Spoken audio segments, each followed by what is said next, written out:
Welcome, welcome, welcome. Luna, Bev, what's shaking? What's happening? It's going down. It's going up. What day's today? Wednesday. Wednesday the 30th. I know that because I had two speaking gigs today. I spoke to a large pharmaceutical company. Hey, Tobias, what's shaking? Welcome. And this evening, I had an elevator pitch workshop for a bunch of first-time founders. That was cool. It was neat. We came up with a new kind of elevator pitch I called the belief brief. So it's sort of based on the ideas behind Simon Sinek's lead with why. Like, people don't want to buy your product, they want to buy, why you do your product. And it was cool. It was neat. Hang on one sec.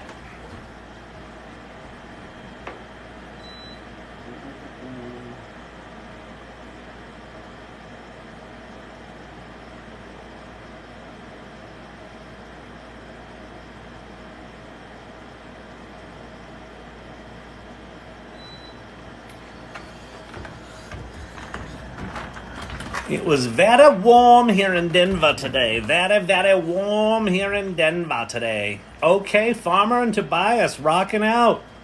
You guys in the same room? You sharing a bowl of nachos? I would assume the nachos are long gone by now. I'm a little late today. I just got back from my little speaking gig. Hi, trying lots of your learning stuff suggestions today. Awesome, Tugas. That's great. Yeah, I noticed you were making some comments on some of those. Awesome. Very fun. Yeah, it's fun when you start playing with this stuff, isn't it? Let's see. That was the presentation I was doing. There's a cool thing I made for the little class I just took or taught. And there was another one. These are from Ideogram.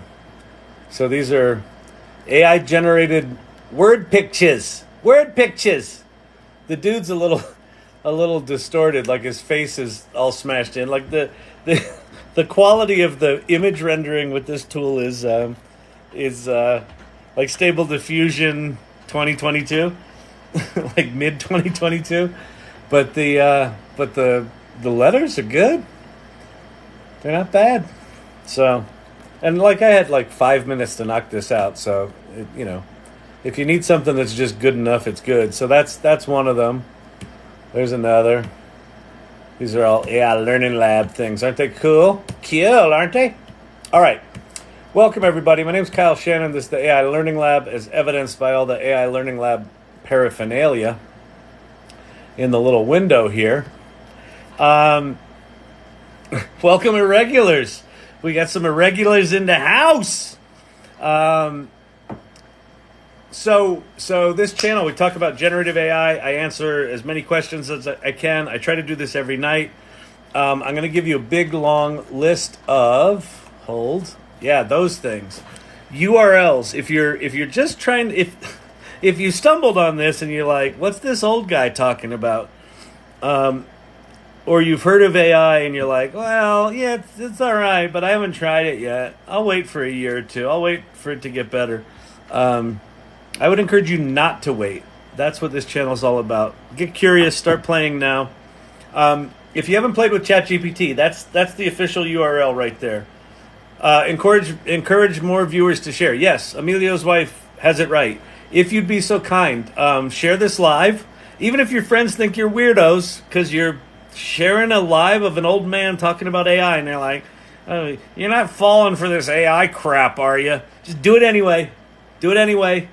You're going to get sucked in. You're going to get sucked into the lab. Here at the lab, we bring people in. They're irregulars. They've named themselves that. They're the irregulars. And they're awesome. And you'll be one of those too. But go to ChatGPT. If you don't know what to say there, go to prompts.chat. That will teach you how to talk to these large language models. Share or not share. Share or not share. That is the vision. All right. And then if you have questions about AI, pop them in the comments below. But let me walk you through have played with ChatGPT. There's a couple other things here to look at.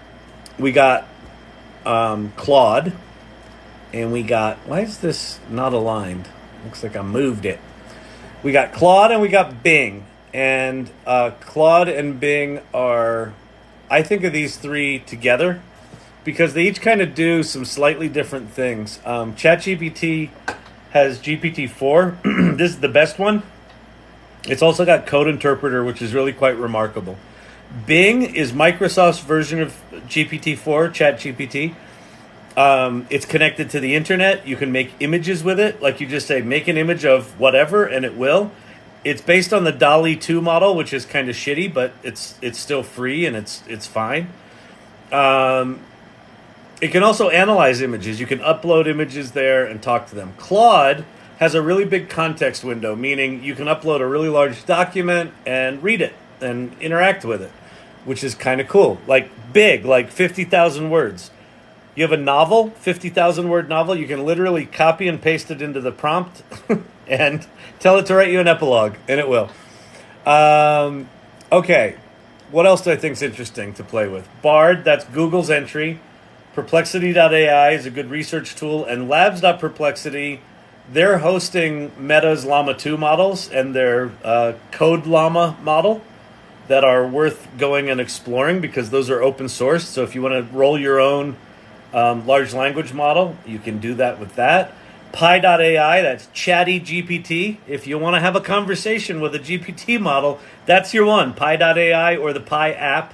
And then Poe.com is lots of different models you can play with, a bot maker, things like that. When I like too much, it's freezing stuff. All right, it looks like my pronouns are turtle. Oh, the kids are spicy tonight. I like it. I like it a lot. I like it a lot. What else? Pictures? You want to do pictures? I got pictures for you. Here's what you're going to do for pictures. And feel free to screenshot all these. By the way, I'm not affiliated with any of these. I don't give a shit if you go use them or not. I'm not making any money. These are like public service announcements. Midjourney's the best. Ideogram or ideogram. I'm going to figure out how we pronounce that at some point. But that's the one that can make images with letters in them, like this, and this, and this, and this, and this. All these were made in ideogram. It does letters. It does words. Now, does it screw them up about 75% of the time? Yeah, it's just gobbledygook 75% of the time. But you try getting Midjourney to do this. Good luck. Good luck. So this does that. Now, its pictures are not anywhere near Midjourney's, but with a little creative prompting and photoshopping, you could probably merge some stuff. All right. What else? Leonardo. Really cool website sitting on top of Stable Diffusion. ClipDrop is from Stable Diffusion, from Stability. I see the irregulars are, apparently their carpal tunnel has healed. They're feeling a little bit better, and they've taken their Advil. So all of the hearts that you see, you're like, what? Do they like this guy this much? What? He's not even saying anything. This is a game they play to try to get the likes up to whatever their record was the last time we did this. So I appreciate it because it's fun seeing all the hearts fly. And they appreciate it because it takes their mind off whatever the fuck stuff I'm talking about. And then openart.ai/prompt book, that will teach you how to talk to these things. It's designed for Stable Diffusion, but the ideas in there really apply to anything. And Futurepedia.io is a big old directory of goods and services. We used to have a scammer, but that scammer has been booted. So yay, irregulars, thank you for helping me figure that out and get that motherfucker tossed. Hopefully he doesn't just spin up a new one, but you know, I think he got the hint that there was it wasn't just me he was battling, and I think those scammers go for the path of least resistance. So anyway, pop questions in the comments below. I'll do my best to answer them. I'm getting a late start tonight, so not going to be here super late. But we'll get to it. So let me flip this, flip that. AI Learning Lab is turning on the AC now. Yeah, it was like 100 degrees in Denver today. So my little home office here, the lab, she is pretty close to melting glass. There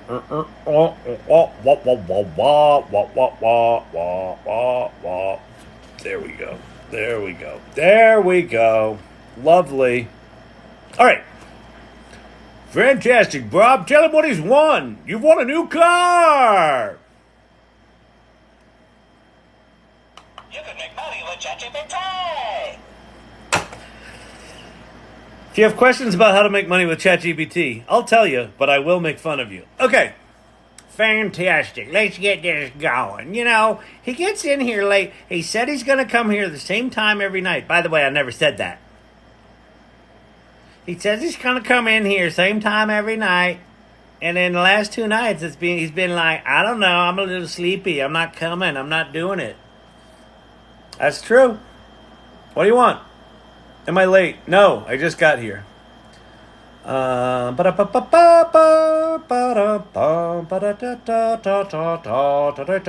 Thelonious.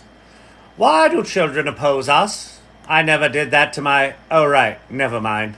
I know, Thelonious. What are you going to do? Kids these days. Get off my lawn, you little whippersnappers. There's probably some youngster in here right now getting ready to go, oh, isn't it cute how the elderly are teaching each other how to use ChatGPT? Go screw yourself, children. This is a Gen X friendly zone, and that basically means you give us gruff, we're gonna slap you. When we were kids, we were allowed to be slapped, and people took advantage of that, even if they weren't your parents. You got lippy with an adult, the community took care of it. None of this flipping off your parents thing. You flipped off your parents in my day, you'd get a whack upside the head from someone you didn't know. You're like, the fuck was that? Well, you wouldn't swear because you just got hit in the head and you were a kid. But, you know, you get the basic idea. All right. Let's see. Survived. Oh, Idalia in Florida. What's up, Kyle? Good. M. Phillips. What's? I hope you're well. I've got family in Tampa. That reminds me, I got to call them. How bad was it? I didn't hear a ton on the news, so I don't. Maybe did it not hit a major populated area? I know there was flooding, but I didn't see a ton on the news. But then again, I haven't been on the news. So, USA loves TikToks. I like turtles.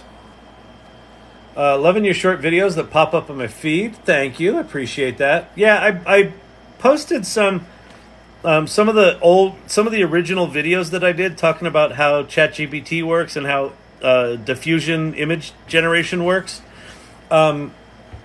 I should probably redo them because there's a couple of things in them that I know more than I knew then.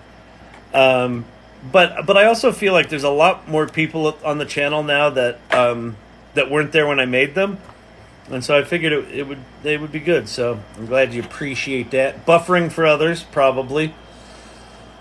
How many hours do you spend on AI? I mean, I've got AI. I don't have it formally incorporated in my workflow, but I kind of use it for whenever I'm doing any kind of project, it's just a normal part of my workflow now. It's kind of like, I don't know, you've got your Adobe suite, you got Photoshop, you got InDesign, you got Illustrator, you got Word or Google Docs, you got Excel. Depending on the project, you fire up whatever tool you need and knock that shit out. And I just feel like it's another tool in the toolbox. And so I would put image generation in that category. Thank you, Steve-O. And I would put these large language models in that category. What did I do today? I did some things for the talk that I just gave. And what else was I doing? I was doing something else on it. Oh, I came up with a flashcard kind of thing that I'm really excited about.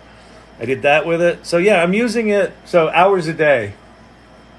I don't know, probably 2 to 3 using it, and then maybe an hour or 2 surfing Twitter and LinkedIn and TikTok and just trying to see if anything's discovered anything I haven't. And and then 2 to 3 hours a night doing this. And while I'm not necessarily learning here, sometimes I am. People come in here and they'll tell me stuff that I didn't know, and figuring out what to put on these lists that I show people, it sort of keeps me on my toes. So that's it. Keep it for us. You saved me. I was saying the moon does not turn below 100x on Sky Life. Yeah, I know. It's supposed to be. Yeah, the moon was really beautiful when I came in, but it were not blue. ChatGPT, 10 friends. Wait, what? Nicholas shared the live with 10 friends. Thank you, Nicholas. You rock. All right. My pronouns are turtle. Listen, Harsh Sweet. I think that deserves a little gift. I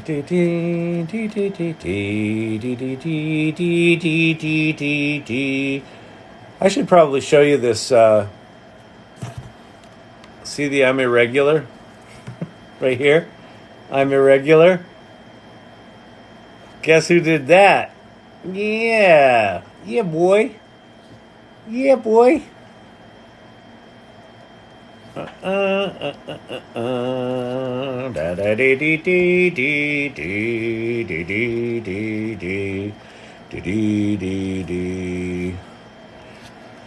Let's get this party started, shall we?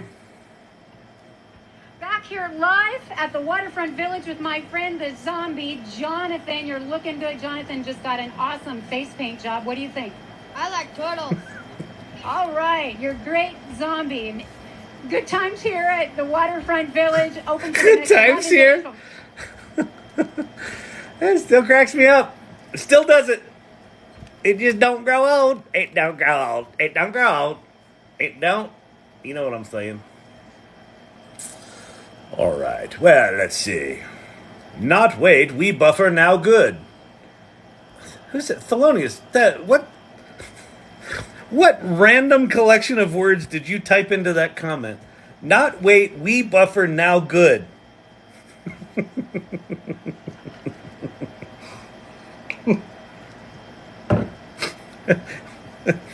How's that polishing up my English course coming? Ideogram. Oh, per their Discord. It is ideogram. Huh. Interesting. Ideogram. Yeah. I wonder if IDEO is going to cease and desist them. Because if I were them, I'd call it ideogram so that IDEO doesn't go on ahead and sue me. We got our tappers from the Zon. Oh, that's very cute. Hey, Uncle Kyle. Hey, Troy. What's shaking? Nice shirt choice. Thank you very much. Yeah, that was. I gave a talk to a large group of marketing people in a pharmaceutical company today. A rather large one, which was a little nerve-wracking, but it went really well. And hopefully I blew some minds and inspired some people. I showed them... What did I show them? I showed them that slide, the November 30th slide. I don't know. Showed them a bunch of stuff. It was cool. It was good.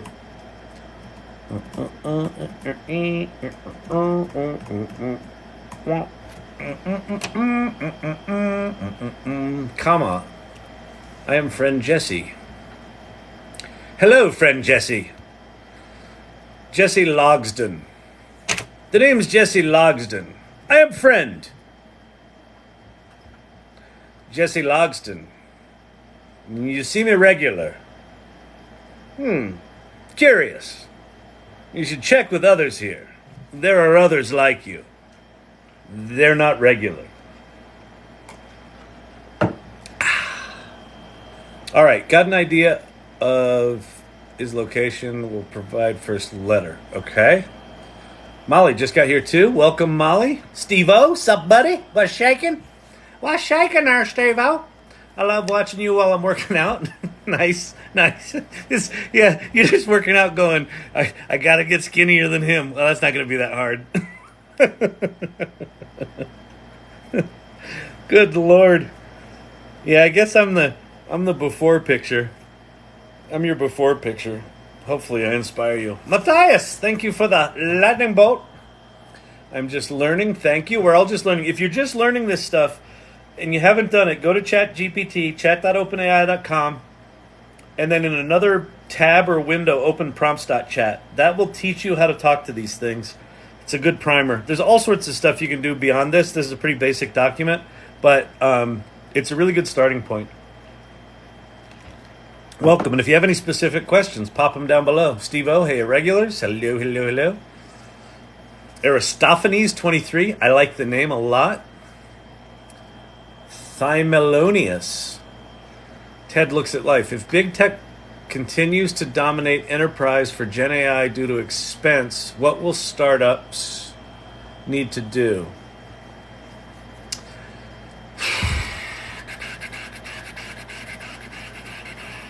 Well, I think, so it depends. If you're talking about the frontier models, if you're talking about actually developing large language models like GPT-4, GPT-5, Bard, Gemini, like those kind of lower level base models, that's always, howdy partner, you know life is tough, but it's tougher when you're stupid. I'm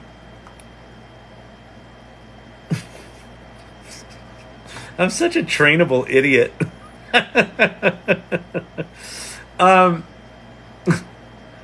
So I think the big large language models are just by the nature of how expensive they are to make. Thank you, Togas. I appreciate the pizza. Whoa, you reached level 10. Togas is at level 10. He's at level 10.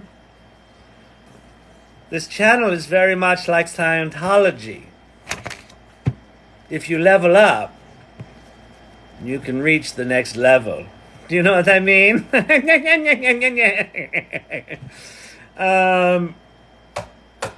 So I think at that level, the big companies are gonna be the players, right?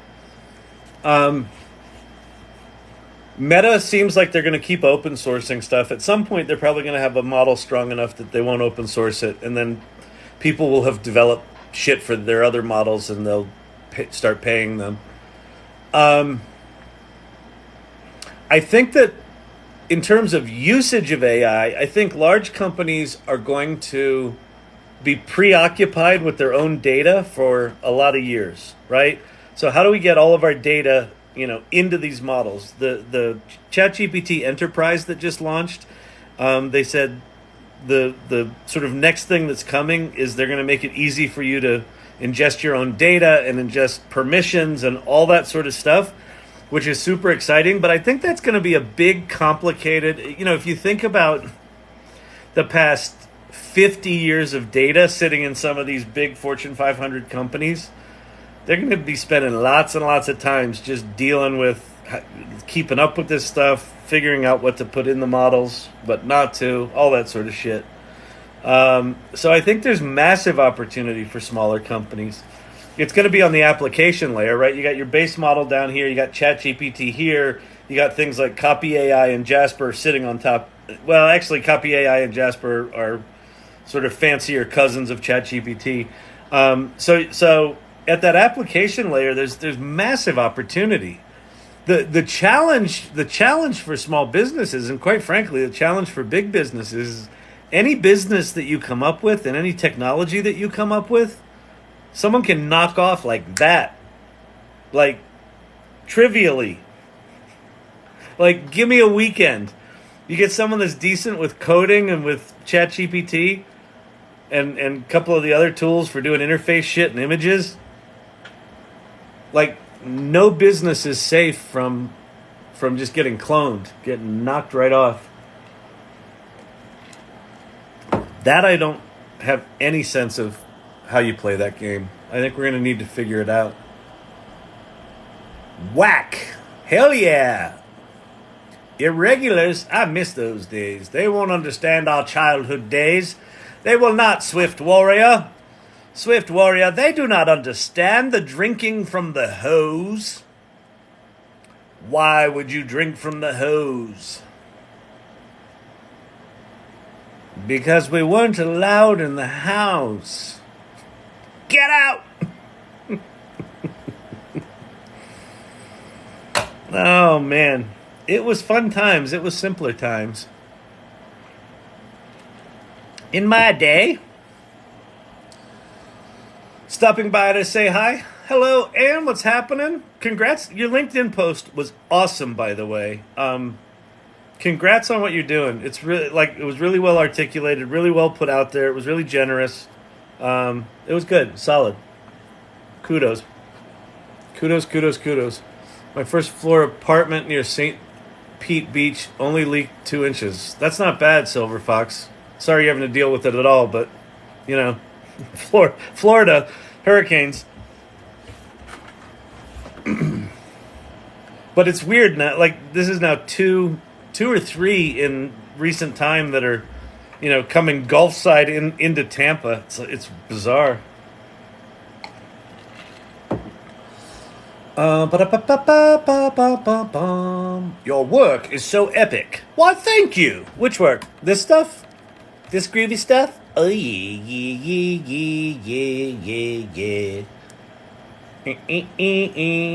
Yeah, some of this stuff's pretty cool. I like that one a lot. Here, look. Oops. Isn't that groovy? I mean, these are not bad, you know? See how their faces are just off? It looks like a bad sci-fi movie poster. Like back when, you know, they couldn't figure out how to actually get photographs on movie posters, so they were sort of semi-photorealistic illustrations of people.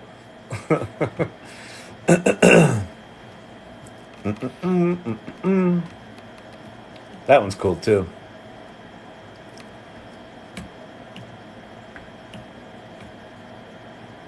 You know, these image tools are really, really fun when, like I didn't really care like what it came up with. I just put like 90s graphic poster, you know, that says AI Learning Lab, and then I did 70s poster, 80s poster, 90s poster, 2000 poster, 2010 poster. And I just did a pile in a row, and it just did all this. So, pretty cool. Oh, let me show. It's IDEO. Now we know it. Ideogram.ai. And then, you know, it's just like, it's just a very simple image generation tool. It's web-based. You don't have to go to Discord. And it does text. It does good text. It also apparently does like NFL logos. So let me try football with Denver Broncos logo on 50-yard line. And then we'll do photo, cinematic. We'll do horizontal. Let's see all. All right, let's try that. And so you can pick your aspect ratio, one of 3 aspect ratios. Then you say generate. And it's decently quick. I'll be nicer when you're smarter. That's very AI Learning Lab kind of smarminess. I like it. That's solid. That's 10 out of 10 on on that. Oh yeah, that looks like a Broncos logo. Look at this one to the right here. That looks like it's going to be one. Yep. Oh, this is cool.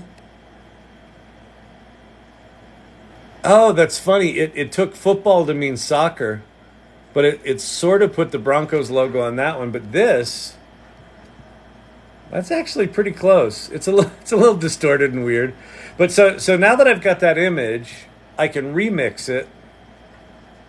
And let me I don't want typography in there.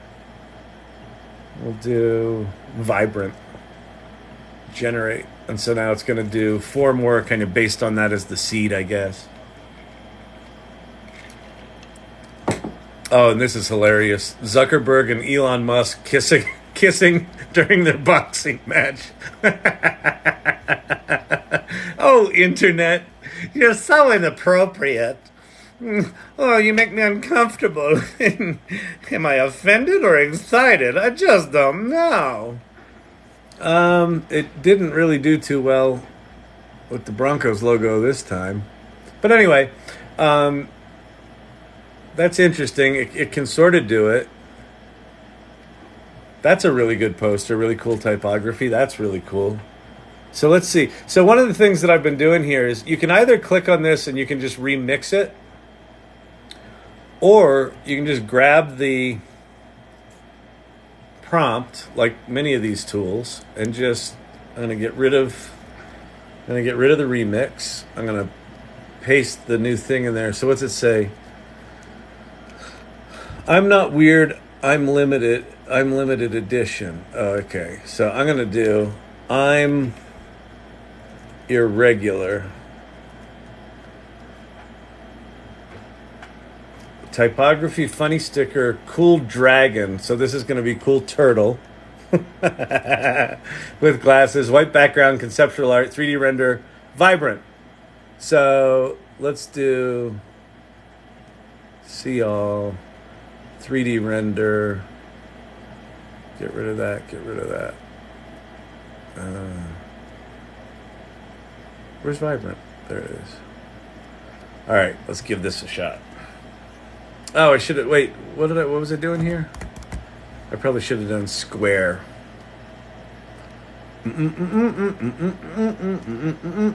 Bop, bop.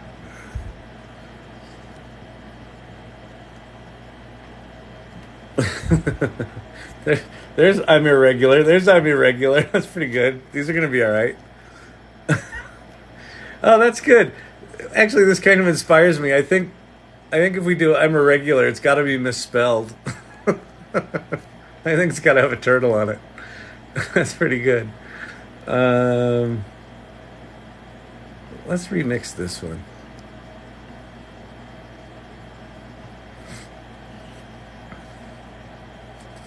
I got a marketing call from an AI data firm hawking a product called MedCharts, offering a demo. Oh, there's going to be the amount of inbound marketing inquiries we're all going to get from AI powered this and that is just going to be staggering. By the way, black coffee because I ran out of milk.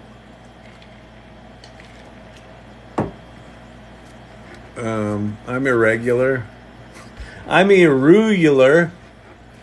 I'm erg-l lap larp. Wait, I'm erg-l larp larping. Yeah, it didn't do too well with I'm irregular. When can we delete these images? That's pretty funny. So anyway, yeah, go play with this. Actually, you know what would be fun is we did this last night at the AI Salon. Go to ideogram.ai and then go to, if you're a member of the AI Salon Discord, go there and post some of your AI Salon or just whatever, some of your ideogram images in the show and tell channel. If you're not in our Discord, go to the salon.ai. It's a link tree. I think it's the third link down is the link to our Discord. Go join our Discord.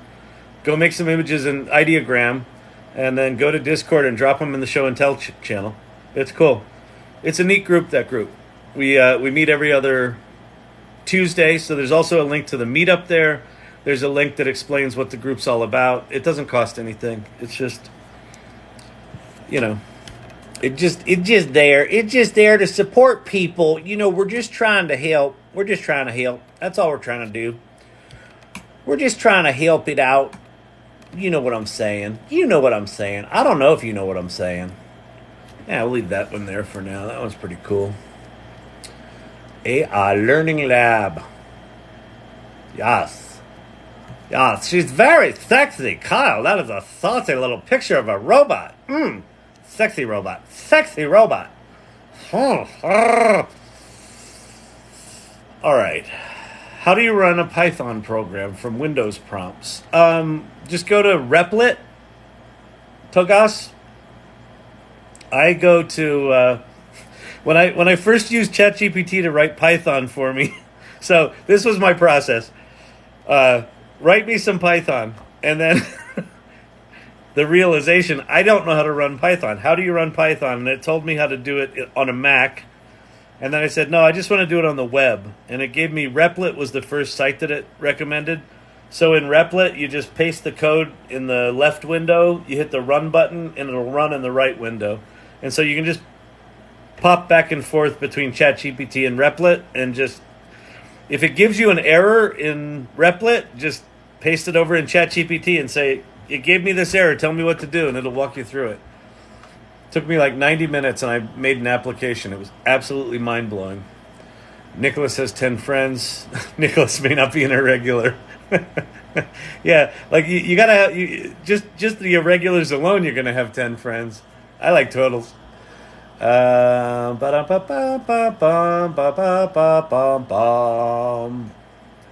Play Frankie Bit My Finger. What is happening? Oh, TikTok jumped me to the bottom. Thanks for the Licky Pop. I like Licky Pops. Licky Pops is tasty. I know they're not called that, but you know, I'm old. We got to give the young people something to make fun of. How was your morning pharmacy speech for the marketing department? Will they sell more drugs now? It was good. It was for a pharmaceutical, not a pharmacy department, but a pharma company. It went really well. I mean, you know, it's a big corporation. It was a big meeting in a big corporation, so, you know, people aren't going to stick their necks out and ask questions that might make them look stupid. But we got a couple of questions. People said they were inspired. The woman that organized it. Thank you very much. Ooh, dumbbells. Oh, yeah. Working out. Pumping iron. Yeah, she said it was awesome, and she says she thinks it's going to inspire, you know, a lot of activity across the organization. I'm hoping part of that activity is they reach out to Storyvine and go, we want to tell more authentic videos, too. It's not just about AI, it's about authentic human beings. Authentic human beings that are important. They're more important than ever. You with your dang robots. You're all just doing AI, and the robots are stealing everything from everyone. What about the people? I say we strike. We go on strike and we say, to hell with these robots. Let's throw a party. I'll take a old-fashioned. Blanton's. Thank you. So, yeah, you know, that. I am a sentient potato. Jesse Logsdon. I am a fan. Oh, good lordy. Share Bear, what's happening? Welcome. Welcome. Play Ralph Me Fail English. That's impossible. Hello from Jesse. Crazy Youper. Okay, Crazy Youper, 9.5 out of 10 on the name. I don't know what would take it to a 10, but 9.5. Solid name, Crazy Youper, thumbs up, love it. Firefly, great to hear the meeting went well. Thank you very much. I'm a sentient potato. We got that. Mitch McConnell froze again, not being political. No, so they've actually figured out why Mitch McConnell's freezing. He's got Xfinity. It's an internet joke. You see, Comcast sucks.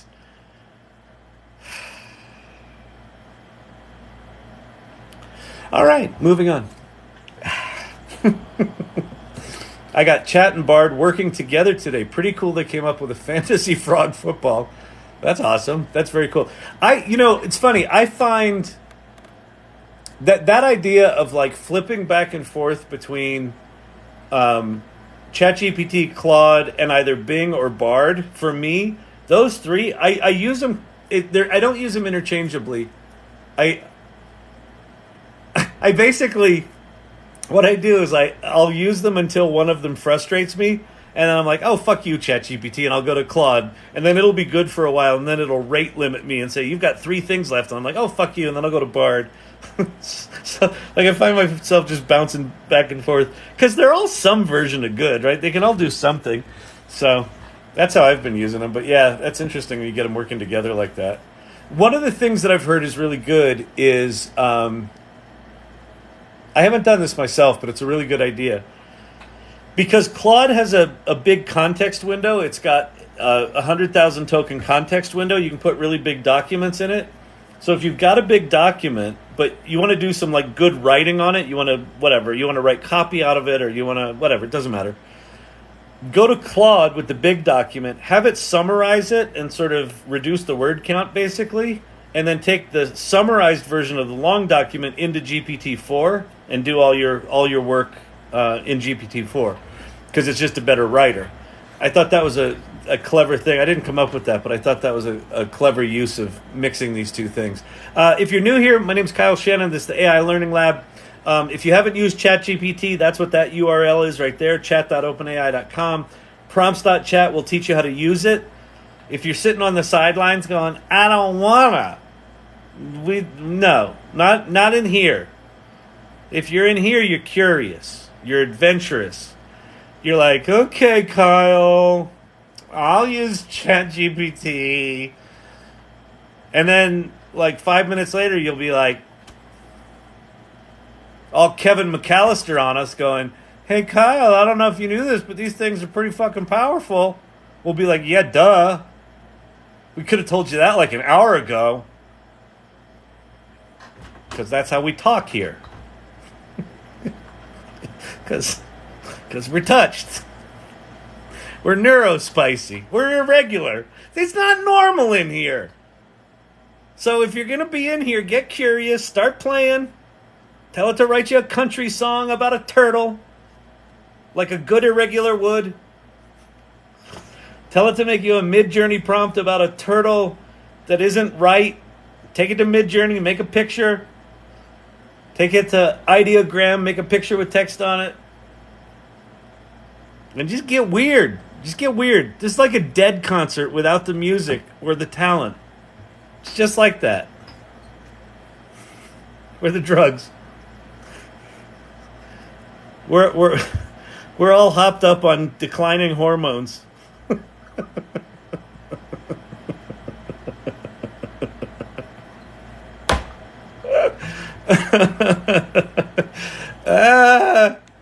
What does he talk about? I thought this was the AI Learning Lab. He's just talking about being old. And what's with the nose hairs? All right, let's see. I can't pay for Claude yet, and I don't really like ChatGPT. What can I use? Well, so Scott, I'll give you 7. So ChatGPT is one of them. I don't know. I don't get why you don't like ChatGPT. If it's because it's not connected to the internet, I understand that. But you can use the plug-in Web Pilot to read web documents. So there's kind of a hack for that. Code interpreter is quite remarkable, and GPT-4 it's just better than all the other large language models. But I don't know what you're trying to do with it. Claude is not bad. Wait, what did you say? You can't pay for Claude yet. Claude's free, so Claude.ai is free. Bing is free. Bing is free and connected to the internet. The other 4 that you can play with, Bard is also connected to the internet. It's also free. Labs.perplexity.ai, I think, has a free and a paid version. Labs.perplexity.ai is free. That's the llama models. I think perplexity.ai, the research tool, is both free and paid. Pi is free and is connected to the internet, but that, if you don't like ChatGPT, you're going to fucking hate Pi. Like, Pi is if you want to have a conversation with a bot. Like, if you want to know what AI dating a robot's going to be like, go talk to Pi.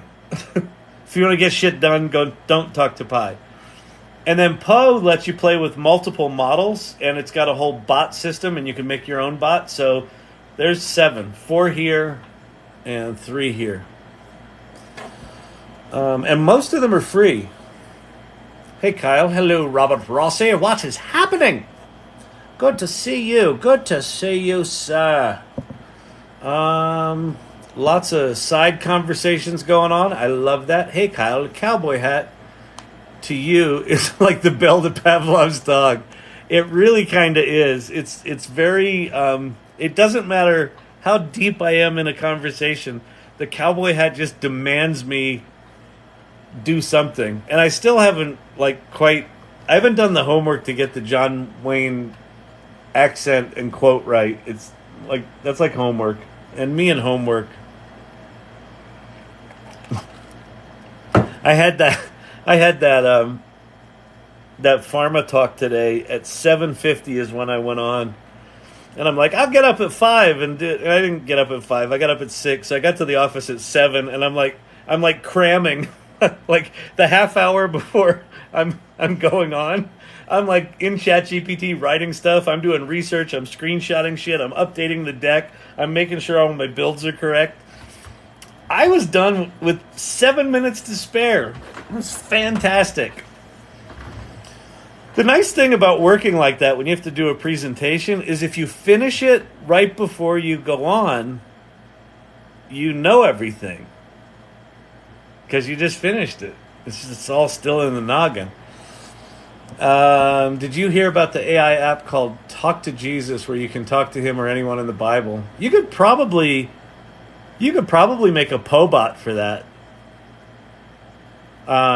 Bradley from the AI Salon the other night. Oh, this was cool.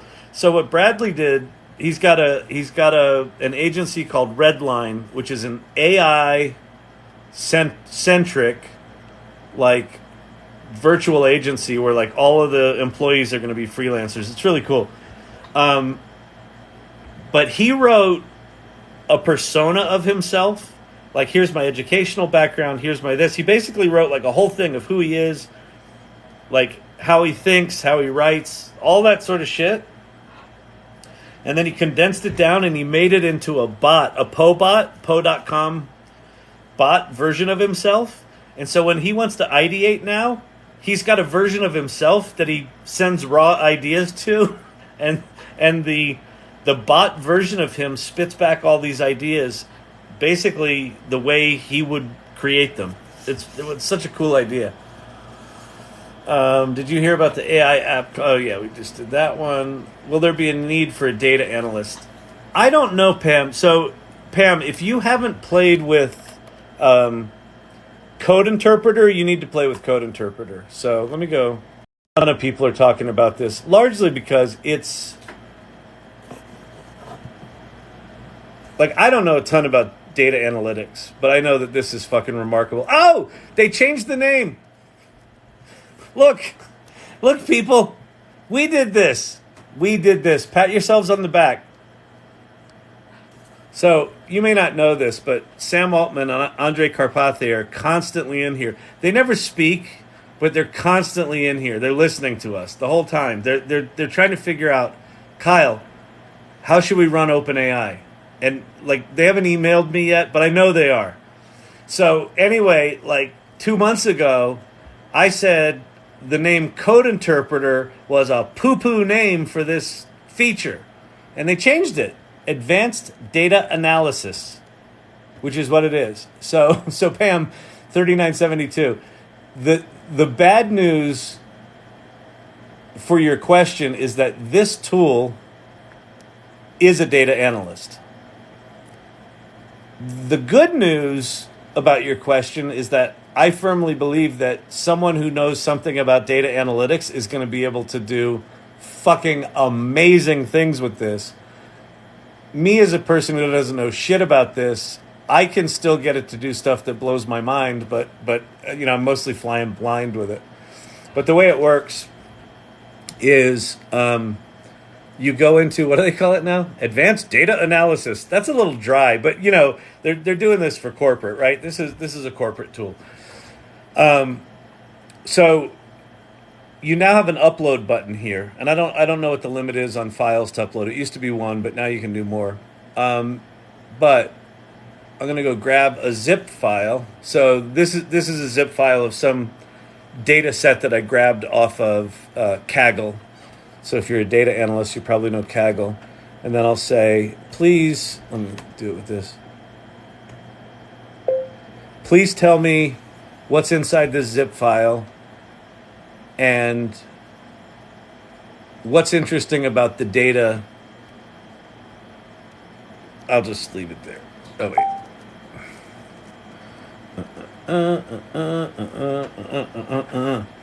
So let's start by extracting the contents of the zip file. So I tell it I want it to look inside the zip file and tell me what's interesting about the data. So the first thing that it does is it fires off this plugin-like thing. And if I open that plugin-like thing, this is Python code. Where did it get that? It wrote that. So what happens with advanced, what's it called? Data analysis, formerly code interpreter, when you launch it, it's firing up a virtual machine, and then it's got access to certain Python libraries, and it's got Python. It knows, right now it only knows Python. In the future, I assume it will be more sophisticated. But you give it a goal, and it starts writing its own Python and instructing itself what to do. So this is a rudimentary version of an autonomous agent. So it went and pulled that out. It said the zip file contains 15 files, 14 of which are CSVs, seemingly random UUID-like names. The 15th appears to have a name suggesting it might be related to education statistic, all indicators, right? So it's starting to learn what's in here. So to better understand this data, I'll take a look at the first few rows of one of the CSV files and determine the nature of the 15th file, right? So it assumes 14 of them have the same structure. So it's just going to go look at one. Like, you saw what I typed. I just said, like, look what's in here. Tell me what's interesting about it. So there's some more Python. It brings in pandas, figures some stuff out, looks at what's in the file. So it says the 15th file contains data related to education statistics, country name, country code, series code, year-based columns.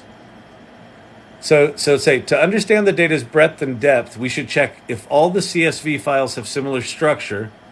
It would be beneficial to know the unique metric series available across these files. Shall we proceed with these steps? I'll go, yes. And now it's going to go off and do some more shit.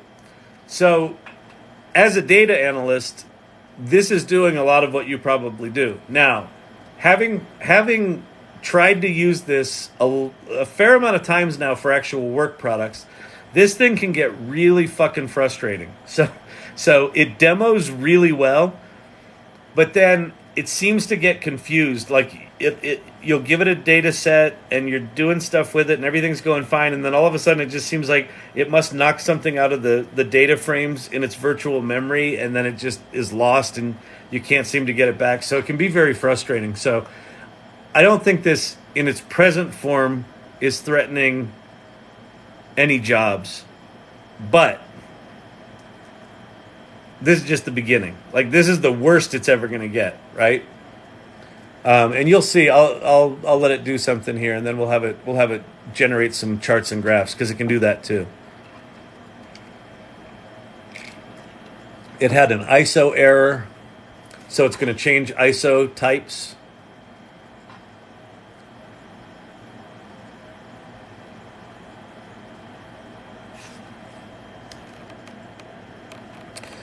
I'm going to say do what you recommend. So it's basically saying we've got a couple of files with different ISO types and it's causing issues, but we can merge the data. So I'm just going to say, you tell me what to do. So it says, given the nature of the data, we're going to merge the data from all the files. We're going to fill in missing values with not available or similar notation. So it's cleaning data. It's identifying that some of these things don't have the same data sets, or it's got incomplete data, so it's going to fill it in with, some option. Again, work that a data analyst would do. Let's proceed with this approach. The data from all the CSV files has been successfully merged. So 14 CSVs, or I guess 15 CSVs, were now merged into a single data frame. There are 775,000 rows, 54 columns. Given this comprehensive data set, we can now explore various aspects of the data, such as trend and educational metrics. Give me the 3 most interesting trends for the United States over the past 10 years. see what it comes up with for that.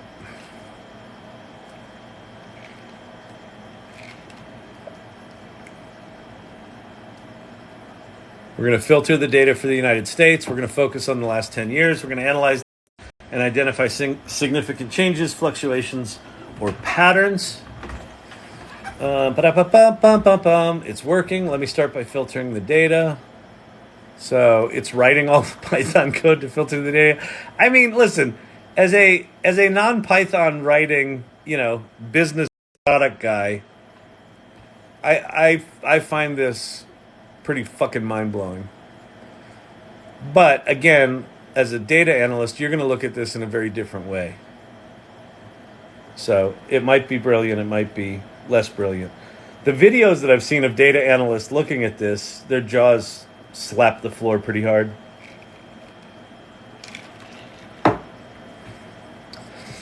I mean, the thing that potentially does take away... Well, so here's an interesting thing. Like, even if I had a 100-person company, I probably wouldn't hire a data analyst. So a tool like this for small to medium companies doesn't mean that they're going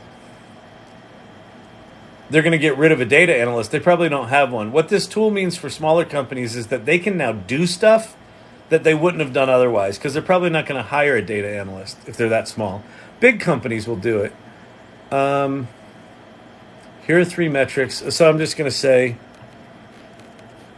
can you visualize those 3 trends in a visually stunning way? Let's see what it comes up with. Like, I didn't even look at what it came up with. Of course, a good way to make visualizations more engaging is to use clear and distinct colors, labels, and possibly interactive elements. Here I'll plot these trends using line plots to show the changes over the past 10 years. I'll use distinct colors and labels for clarity. So we'll see how it does. There you go.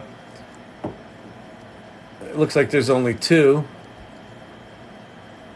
Or one of them is the same. Yeah, it missed one. So this is thing where, like, you're going to have to, like, go through this stuff with a fine-tooth comb and, make sure it doesn't hallucinate, make sure it doesn't miss stuff.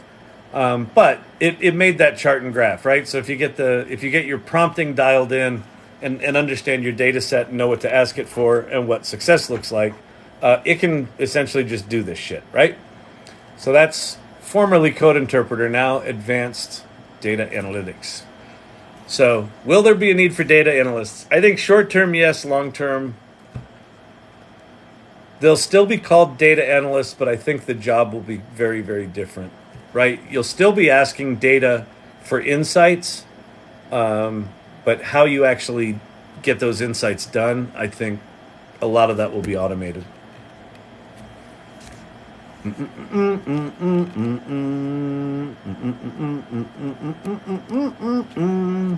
Okay. Claude is free, but when you're working on a lawsuit, it shuts you down after a while. I know. Yeah, that's a pain. I mean, the pain with Claude right now is that the pain with the other alternatives is they can't do large data files. Although, what you could use, Scott, is the code interpreter that I just showed, the advanced analytics. You can upload a PDF or you could upload a text file of the big documents that you're working with in Claude and just work within advanced analytics. Because then you can do analysis on it. You could pull insights out of it. You could do math if you needed to do that. You could do writing analysis. Like I've done it. I've uploaded 3 or 4 screenplays at a time and pulled out similarities and differences between them. So I would revisit GPT-4 with Code Interpreter if I were you for that particular use case. The pharma speech went great. Thank you for asking, Matthias. Luna Shtick, what's happening? Welcome. We didn't have a hose. We had a puddle. Or remember, like turning the hose faucet on. You didn't have the hose, and you just you like whacked your teeth against the metal thing that had, it was like zinc coated steel. So like you got the taste of metal in your mouth for like hours after that. We weren't allowed in the house when company is coming. Oh, exactly. And then the living room was, you could exist in the family room, but don't you ever fucking go in the living room. That's where the hand painted elephant is.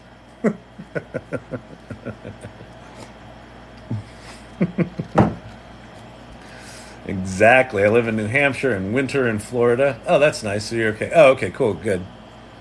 At some point, I'll be able to pay for Claude, but until then, I need something besides ChatGPT if possible. Try Bard. I would say Bard. I don't think Bard has good big context windows, so you may need to break shit up with it. But it's pretty decent. And Code Llama. So if you go to labs.perplexity.ai. Code Llama is apparently quite good. So I'd try these two, Scott. I'd try Bard and Labs.Perplexity and choose the Code Llama model. That seems like it's doing pretty well. Hour north of Tampa and only dealing with downed palm trees a few blocks away. Riverbanks flooded. That's not too bad, Luna Shtick. Thank you for joining in the aftermath of a hurricane. Must get through the water. AI Learning Lab is going live soon. Must get to Wi-Fi.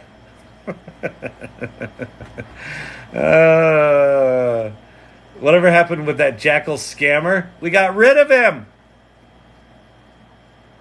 I think thanks to some people in here. Becky Rue told me that she reported him for a copyright violation, which I hadn't tried that. We were doing the celebrity, and I was doing it as me, and other regulars were reporting me as a celebrity, which I assume that didn't go anywhere. I'm wondering if Becky Rue's copyright thing is what got it. But anyway, he's gone. He's been gone for like 3 days. Peace. I've been having a blast with Ideogram this evening. Yeah, it's crazy, isn't it?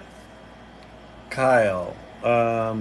Thoughts on training with synthetic data versus real data due to cost of training LLMs. So conceptually, synthetic data is absolutely amazing. One of the guys in the AI Salon, a guy named Eric Rowland, he and I have been talking a lot. He's doing a project for a bank right now where he's doing something where employees are going to be asking lots of questions, and they've sort of the bank has given him, here's our anticipated questions, and he said, but it was a very limited set, so he wanted to really push the boundary. So he's created a whole set of personas, and then he's got those personas, asking a bunch of questions, and then he's doing all his testing against that. He said he's not seeing any problems. Like one of the things that some folks are talking about is when you use synthetic data, there's a thing called model collapse, where as you're training the models on synthetic data, at some point they just collapse and they're just not good anymore.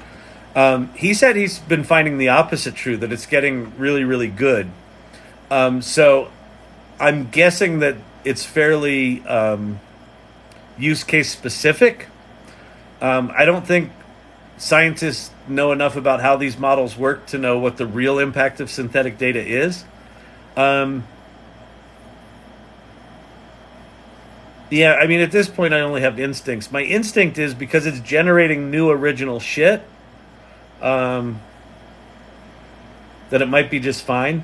The handful of times I've used synthetic data, it's mind-blowingly good, but I'm not doing like real rigorous ongoing training or fine-tuning or anything. I'm using it more in an ad hoc kind of way. It's fucking brilliant for that. Any ideas on where I can get an answer? My question is pretty basic, but Kyle is busy now. I've answered your question like 4 times now. So Scott, one of the problems with this channel is I try to answer all the questions and I just don't get, oh yeah, Thelonious, Scott record, patience, he'll get to it in about 20 minutes. Yeah. I've already answered it. So these three, I think, Scott, your answer is Bard and Labs.perplexity. See, when you get an old man using new technology, everyone's frustrated. Just click the fucking button, Grandpa! Where's the button? I don't see a button. This phone doesn't have a button. Where are the buttons? It's a virtual button, Grandpa. Just click it. Click it. I don't... Where's my mouse? Where's my mouse? Here it is. You can make money with ChatGPT.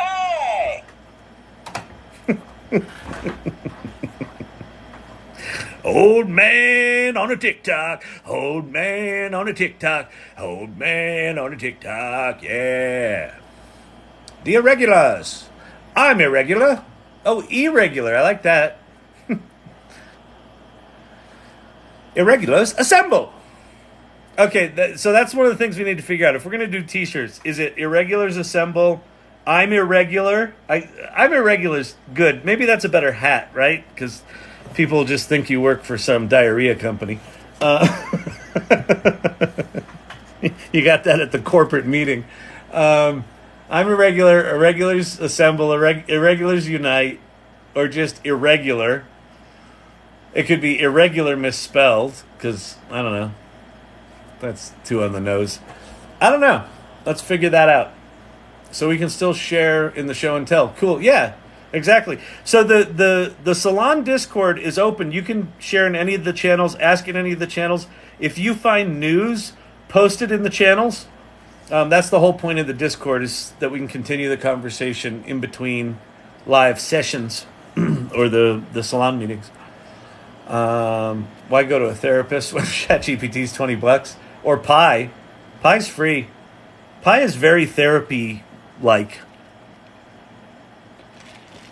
Oh, I'm sorry you're feeling that way, Kyle. Oh, I can imagine. That must be very upsetting. Pi does a lot of that stuff.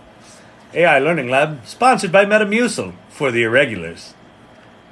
See, that would be a funny t-shirt. Like, I think that's the t-shirt. Like, AI Learning Lab, sponsored by Metamucil. AI Learning Lab for the Irregulars, sponsored by Metamucil. I'd love to get cease and desisted by Metamucil. You're taking our name in vain there, AI Learning Lab. I know you think this might be humorous, but irregularity is not a laughing matter, if you know what I mean, okay?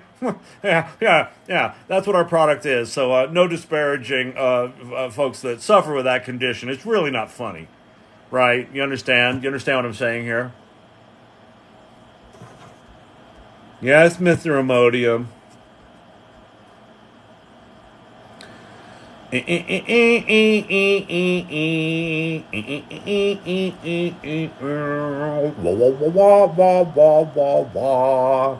you're asking why am I not talking, because TikTok jumped me to the bottom of the fucking questions again. And people that haven't been here before are like, but Kyle, why is that such a big deal? It just is. It just is. It's very upsetting. They don't listen to my... They weren't banning my scammer, but now they did, so I can't bitch about that. But they haven't fixed this bug. I'm still waiting. And I think, as we all know, it's all about me. Hello, TikTok. You're making transcriptions of these things. You know what I'm saying in real time, because you can boot me in real time. So fix your bug.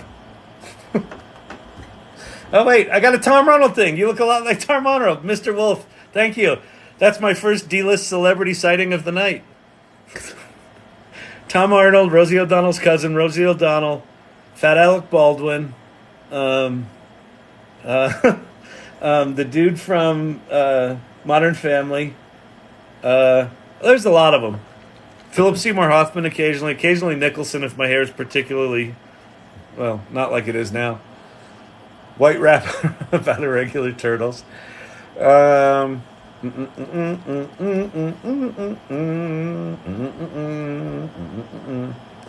What AI art programs do you recommend for beginners? Let's go to the videotape. Let's do it. I would actually go to Ideogram. It's super simple. It's free for now. It does letters. It's not as sexy as the other things. You can go there. So just go to Ideogram. Midjourney's the best, but you have to do it within Discord. So you got to learn Discord and Midjourney, which is a bit of a pain in the ass. But if you want high quality, Midjourney's it. Leonardo's really cool, but it's fairly sophisticated and fairly complicated. If you just want simple, there's a little too many, switches, knobs, and dials for just getting started. Clip Drop is easy because it's a bunch of individual discrete tools. And the tools are actually quite simple. So that one's pretty good. And that one I think is free. I'm not 100% certain. The other thing that you can do is you can go to bing.com. So let me go to bing.com and show you. So you go to Bing. So when you get to Bing, you're here, you're happy, you're like, oh yeah, it's sort of like Google, but crappy. But then you click on this little chat button, and now you have ChatGPT. You can make money with ChatGPT. And you can put it in creative mode, balanced mode, and precise mode. And those are, if you have ever played in the OpenAI playground, those are basically temperature settings, which is kind of cool. But the one nice thing that Bing does is I can just say,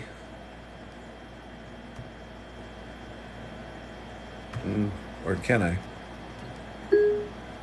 Make me an image of a turtle surfing. Here are some images of turtle surfing from the web. Oh, Siri. She gets so jealous when I talk to the other models. Oops. Searching for turtle surfing. Searching for turtle surfing images. I'll try to create that. Here are some images of turtles surfing from the web. Why is it talking? Oh, because I told it to talk. Oh. Is that new? I guess it's not new. I don't think Bing used to talk like that. All right, so there it made... Did it make 4? Yeah. So there's 4 turtles surfing. I like turtles. So Bing is nice because it's ChatGPT and it's image generation, and it looks like you can just talk to it now. Let's try this. Can you tell me the latest music activity in Denver this weekend?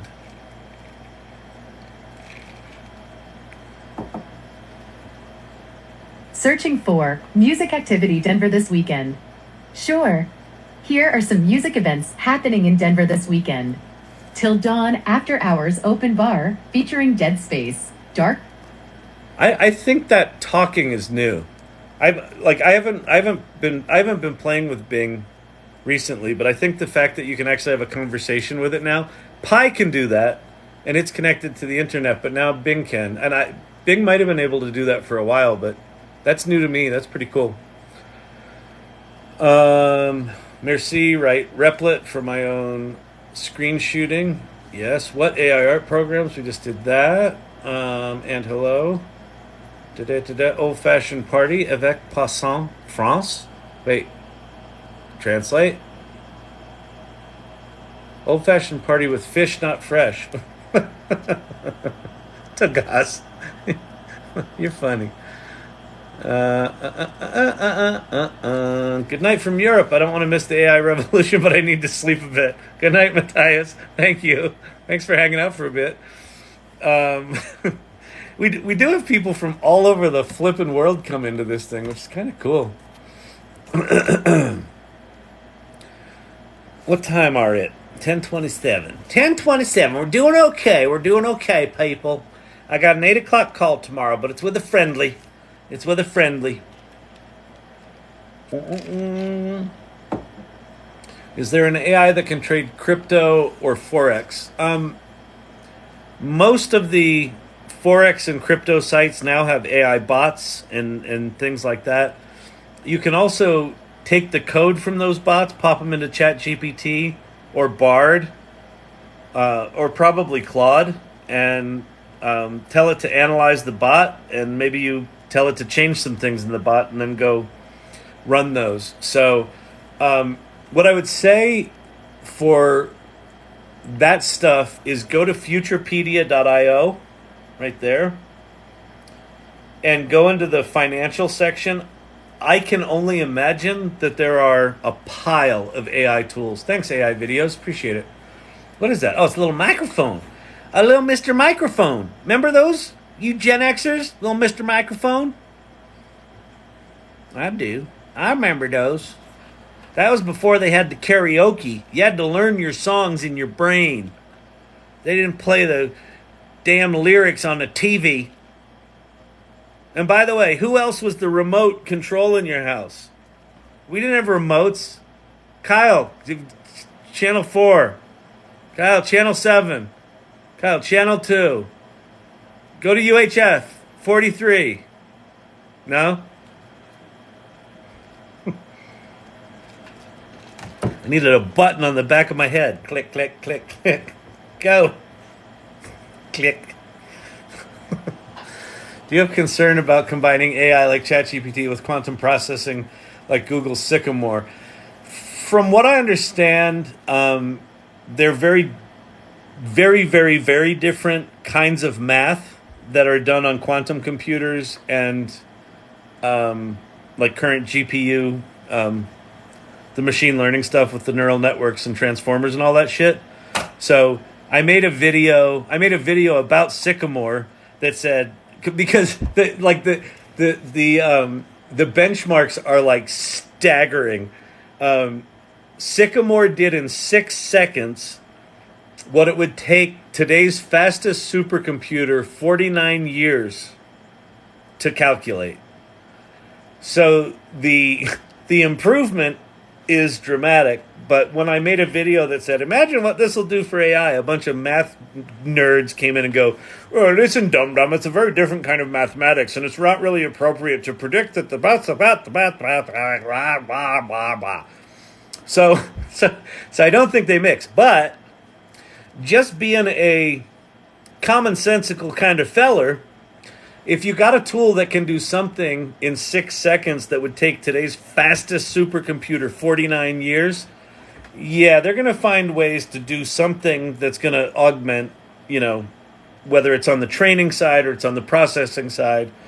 But I would assume, listen, quantum computers, they've been adding a qubit. What is it, a qubit a month? And every time they add a qubit, it's some exponential, insane fucking amount of power increase. And Sycamore's what, 77 or 79 qubits or 70 qubits? It's getting up there. So, I don't know. But sitting underneath your question is the right question. Like, is there a point at which these things are going to get fucking radically smarter? Yes. And that's why if you look at the big players in this space put together this group called the Frontier Model Consortium or the Frontier Model Group, whatever it's called. They're basically saying, if you've got enough money to buy 10,000 GPUs and build a large language model, you need to join the Frontier Group, and we're going to agree to make sure that we got these things aligned, in alignment. And if you haven't heard the term alignment, what that basically means is, are the imperatives of these things aligned with the imperative of these things? Because if they're not, that's really fucking bad. Like, if the imperatives are aligned and these things are like, hey, let's make sure we take care of these things and increase prosperity for them and make sure they're still around and everyone's healthy and happy and prosperous. If they're not aligned and they go, well, our imperative is to get bigger, badder, and stronger. And you know what's the real bottleneck with us getting bigger, badder, and stronger? These things. And if it decides these things are counter to its imperatives, then it will find a way to make these things go bye-bye. That's the thing that the sci-fi people and the the Jeffrey Hintons of the world and the people starting this Frontier Group are saying, if we're going to make these things dramatically powerful, let's make sure we got our shit together. because it could go south pretty quick. I think they'll do it. I mean, there's enough awareness now that they're starting to do it. I got to tell you, one of the things that I think could really fuck up the works is Meta releasing their llama models just out in the open. They're just like, fuck it, here you go, have fun. There's no safety guardrails on them. The weights are out there. So all of the talk of, these companies have to be responsible with AI and blah, blah, blah, blah, blah, blah. And then Meta's like, here, want one? Seems a little premature to me. But, I'm just an old fart on TikTok. I'm not staying long. Vicky, no. Running on 2 hours sleep from last night. All this stuff keeps me awake. I know. You know what? It really does. I woke up one night at like 4 a.m. with just an idea like burning in my head. I flipped open my laptop. I went to ChatGPT. Then I went to Midjourney, made an interface for a piece of software. Like in 45 minutes out of a dead sleep, I woke up, and within 45 minutes, I'd mocked up a piece of like an interface for software and had like a whole business plan for it. This stuff's weird. It really is weird that, like, I don't know. Like, you can just have like a really small idea, and then once you get in the habit of knowing that you can get that small idea out of your head in a powerful way, it is kind of like crack, man. It's like it's super addictive in a compulsive kind of way.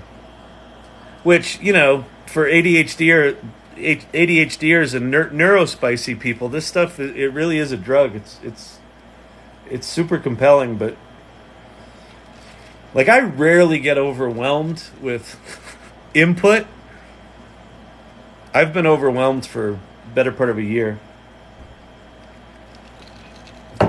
So yeah, I get that one. Write a rap about irregular turtles. You look like Tom Arnold. Deep machine learning. Can it go too far? Yeah, Destiny Troy. Like any good thing. Like any good things in life, it's all about balance. Sure. And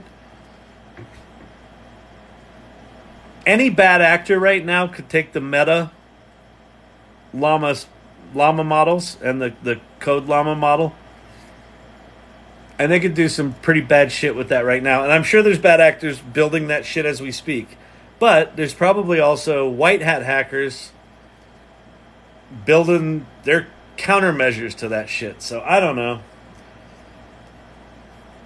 I think that the higher likelihood than, someone's going to do some wacky hacking attack with AI is, there's a doggy. Doggy wanted in here. Chippy, you want to lay down? Yeah. Hey, buddy. He was locked out. Champy was locked out. Now he's back in. Hey, buddy. Let's see. What was I talking about? Deep learning. Going too far. Yeah, fuck, I lost my train of thought. Oh, well, it'll come back. Hey, Cousin O'Funnel. You're so funny. I love your show. Thank you, Meta Victory. Cousin O'Funnel. I think that is a reference to Rosie O'Donnell. Cousin O'Funnel. Listen, Cousin O'Funnel. You look like Rosie. With this hair tonight, there's a Rosie vibe to it, doesn't it? This is a little more Sears Roebuck 1978 carpet salesman of the year, but this has got some Rosie action going on it right now. I demonstrated the Kevin McAllister look for my big boss, who now knows I am a closeted AI freak. So that's actually good, Kavruno, because again, that idea of at some point, and you work in a big corporation, at some point in those big corporations, someone somewhere is gonna get it in their head that we got to figure this shit out. Who knows anything about this? And your boss is going to go, I got the woman for you. So that's pretty cool. I support that. ChatGPT goes to Web Pilot on its own for answers sometimes. Surprised me. Does it really? Even if you're not in plug-in mode? Is that true? Ted looks at life? Which, by the way, I love the name Ted Looks at Life. That's solid. Which one AI does free videos? None of them. Runway, all the video things are pretty pricey. You've got Synthesia, DID, do like face animations. I think there's a third one that I can't remember right now. Well, there's probably 5 or 6, but those are the ones I know. You got Runway ML. I don't see. I think the video stuff still is. It's gotta still be really GPU intensive to do that, because you got to figure, to do a video they're doing 30 frames a second, so they're generating 30 frames, and I think they're doing it. Runway does it in 4-second chunks, but then you can extend it up to 18 seconds. So that's a lot of compute power. So none of them are cheap, but I would just go to futurepedia.io and look in the video section and see what you can find there. Because there may be some, like, generally what happens is like a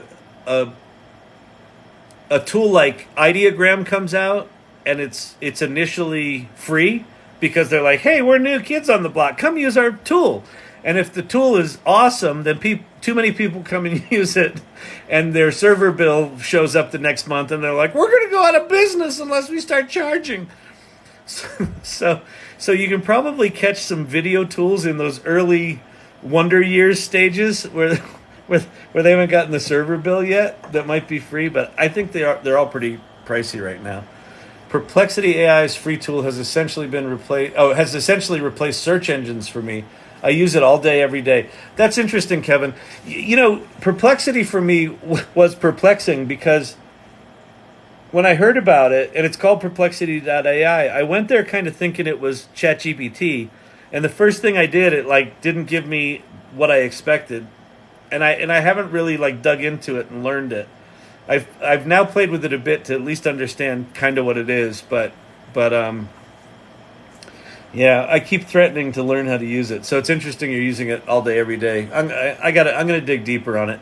I'm thinking Perplexity might need a place on the list. I'm thinking Poe has to go, because I'm always sort of Poe feels like it's got to go.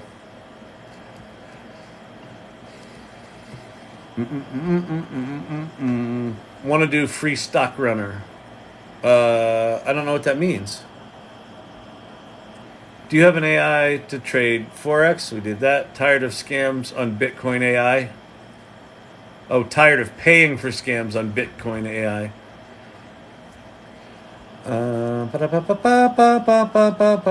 Neurospicy work tips. That's funny, Vicky. Love Bing. Yeah, Bing's funny, but Bing seems very polarizing as far as these tools go. Some people are like, Bing's awful. Other people are like, I love Bing. I want to love Bing, but they've got such fucking shitty safety guardrails on it. Like when it refuses to answer something for me, and I give it a smarmy, smart-ass answer, and then it goes, well, you're just too angry. We're going to have to just stop this conversation right now, little mister. I'm like, I don't need to be fucking bitch slapped by a search engine. It's like, shut that shit off. If I'm going to cuss at a search engine, I'm going to cuss at a search engine.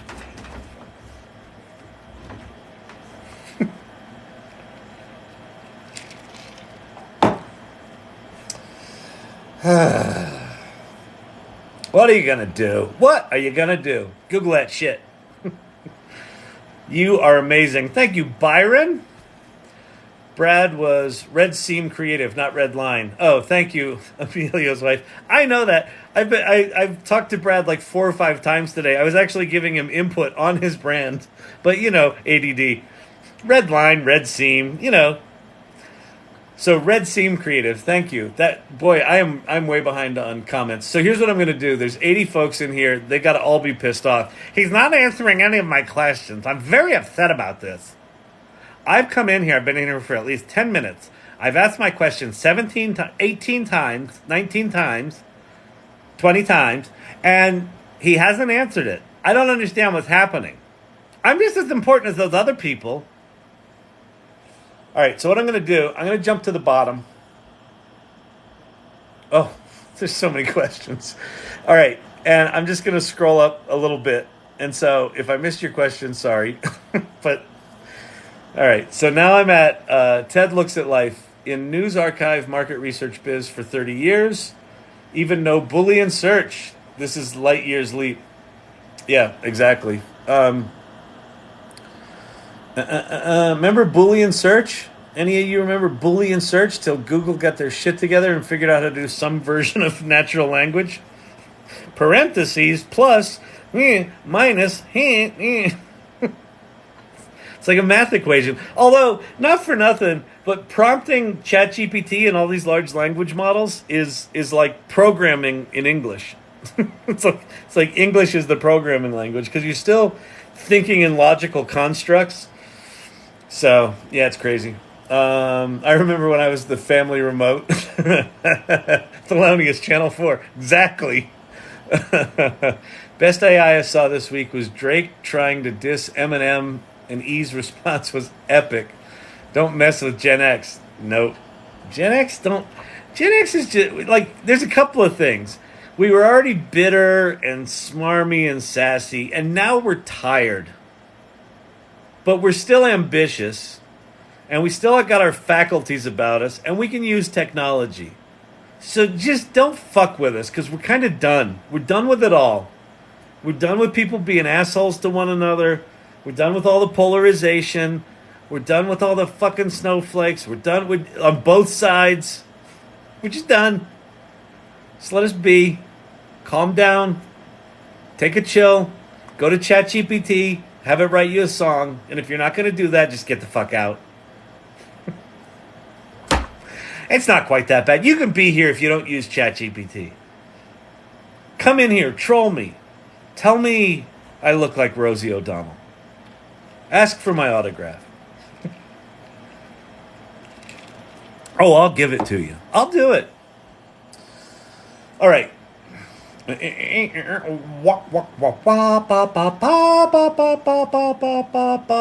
If you could commit one crime that no one would ever be able to commit again, what crime would you do? A crime that no one would be able to do again. Oh, that's a really interesting question. It's got nothing to do with fucking AI. It's a good philosophical brain teaser, isn't it?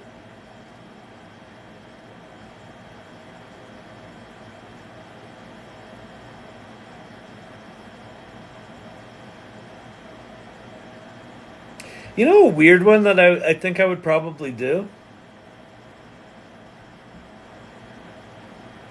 Like fraud, computer fraud. Because I think the computer fraud with this AI stuff is going to get really sophisticated and really bad. So if I could scam one person and then no one could ever scam again, I'd just pick someone who was douchey. I've got like 2 or 3 people that I wouldn't mind fucking doing that with. Like, that's one that feels like, it just feels like it's going to be this ongoing rolling disaster of just nice little old ladies that, well, my daughter called me and she said she was in trouble, so I wired her the money. Like, I just feel like that's going to be like fucking news story after news story of that kind of shit. And like our scammer, the scammer that was in here that was scamming me, I mean, he was reaching out to people to scam them, which sucked, but yeah, that, I think it would be that. It's not a sexy crime, but it's like, it's really ubiquitous, and I think it's going to get worse. Tugas, mind extension tools. These things are these are mind amplifiers, ability amplifiers is how I think of these things. A lot of things happen from deep sleep. Double helix, for example. Yeah, interesting. How many programming languages do you know? Not many. I know. I knew BASIC back in the day. That's what I learned on. And then I knew HTML. And then I can look at CSS. We created our... Oh, no, we didn't create our own XML. We use XML for the video assembly for Storyvine. So XML isn't really a programming language. It's more of a scripting framework. I have written a Python application, but, well, no. I directed ChatGPT to write me a Python application. I don't know. I'm not really a coder. I'm more of a product guy, business guy. I'm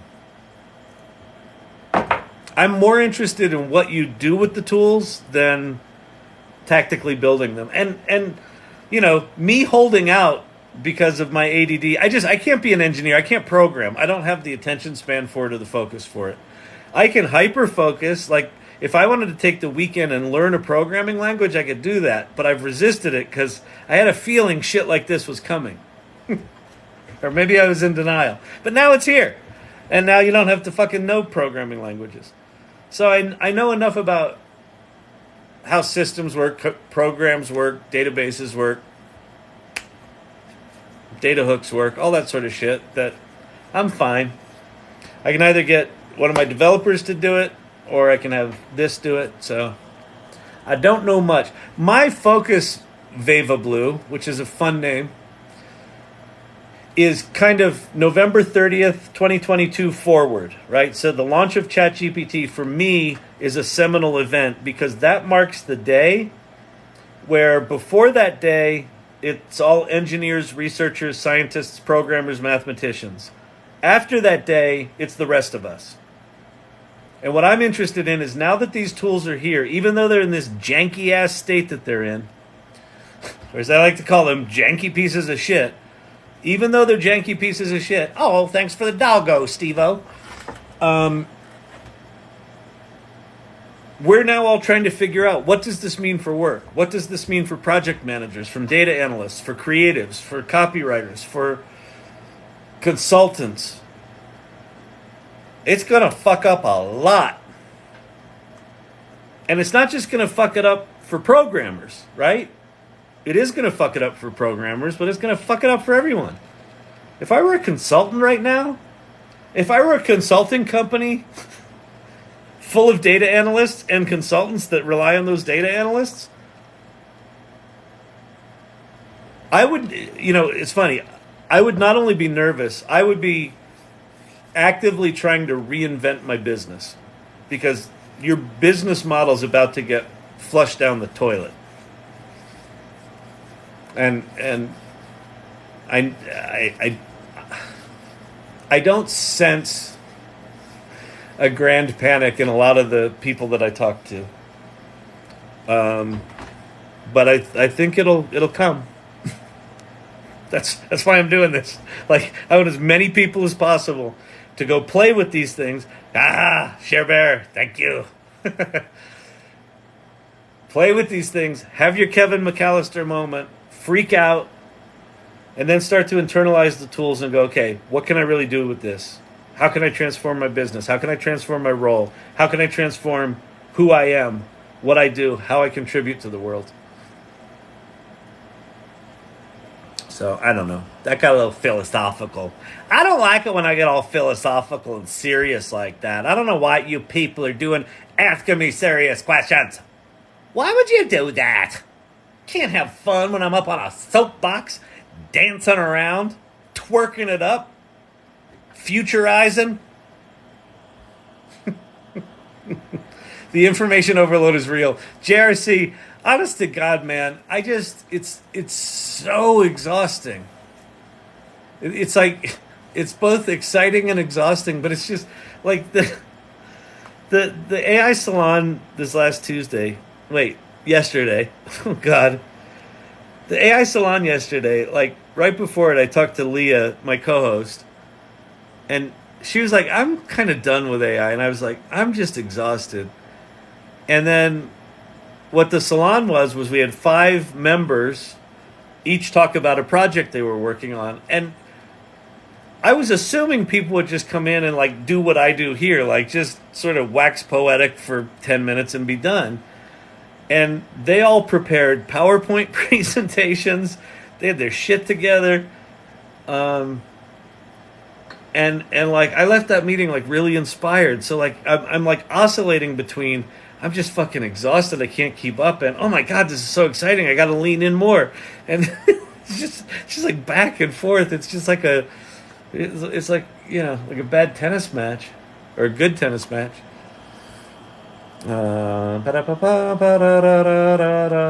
Champy's here. Yes, llama you were talking about. Llama you were talking about. Go on. Maybe this will help us use more than 10% of our brains. You know, Kavruno, yes. So, and it could be the reason that we're all feeling so exhausted.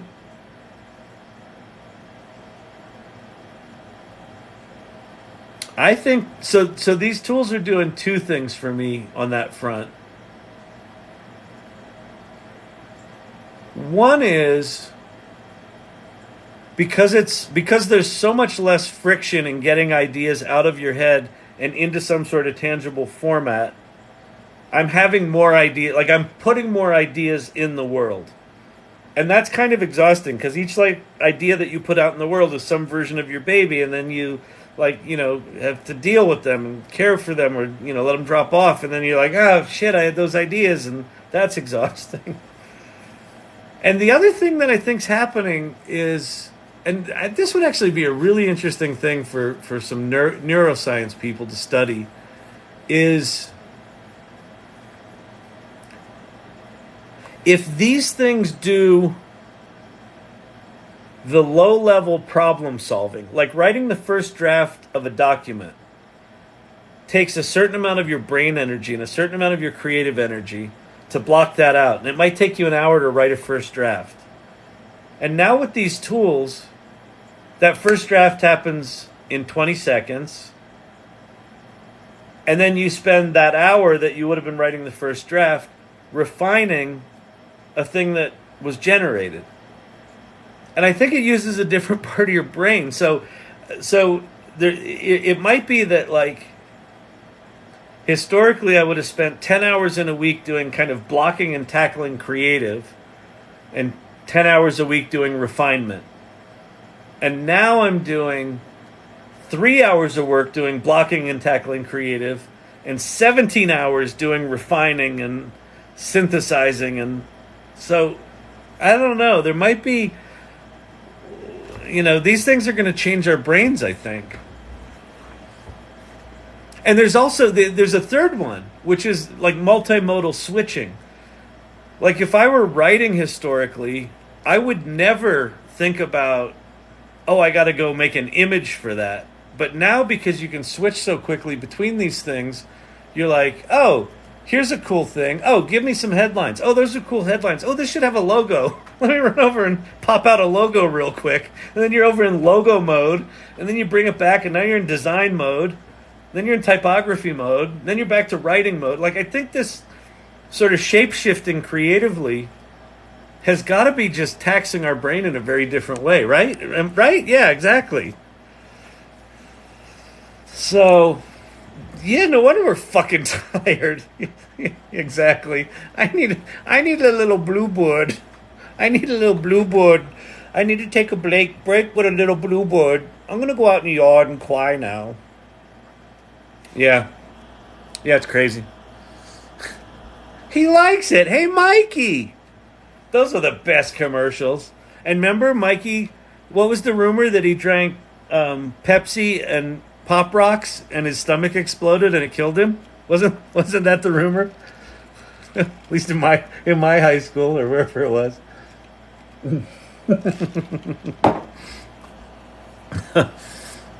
So are prompts similar for Midjourney and ideogram? Yeah, they're very similar. I don't think ideogram does any of the dash modifiers like aspect ratio and things like that.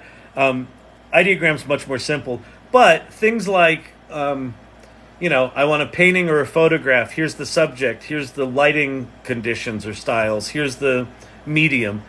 Ideogram also has, like, you can click on the boxes. So photo, illustration, 3D render, those sort of things. Those are basically the Midjourney modifiers, or a handful of them that you can just click on instead of typing. Stable diffusion? Question mark? I don't know what you mean, Molly. Oh, when you were asking about image tools to play with, if you're geeky, Stable Diffusion's great. The developer community's all over it. If you can run a Google Colab notebook and get Automatic 1111 up and running, Stable Diffusion's awesome. There's all sorts of different models out there. There's LoRa's. There's a ton for it. If you just want to get pictures done, it's a complicated fucking nightmare.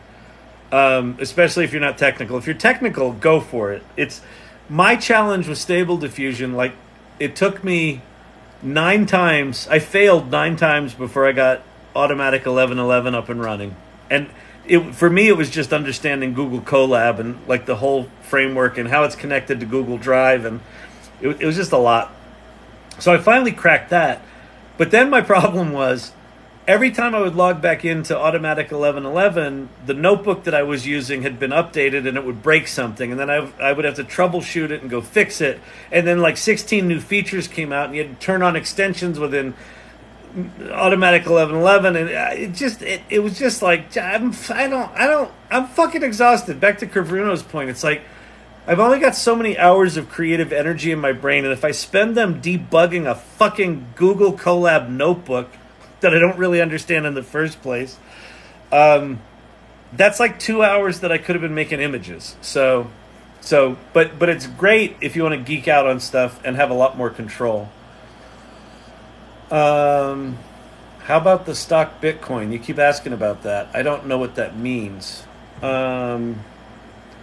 Bitcoin's not a stock, it's a crypto. Should we truly worry about the singularity if an attempt to evolve any AI, first step would be to strip any human emotion or any human traits? Why would that be the first step?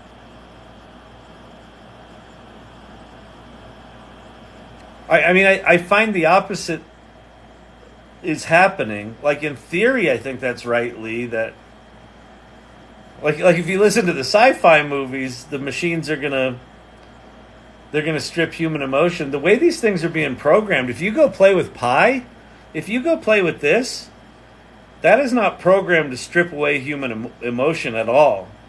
And ChatGPT, quite frankly, is more polite and it displays more empathy than most humans I know. It shows nuance. It doesn't get worked up. So I don't know that. I mean, my experience hasn't been what you're talking about there. But, if you're talking about the singularity and these things getting, exponentially more powerful, which they are, I don't know. That's why the Frontier working group was put together, to make sure that they're working on alignment as much as they're working on improving the capabilities.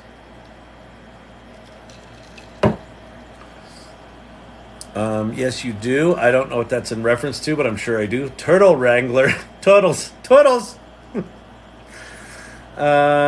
TikTok just jumped me to the bottom again. I'm going to go up a little bit, and then I'm just going to pick a question. I'm not going to answer all the questions. I'm just not going to do it, because TikTok has got a dumb interface.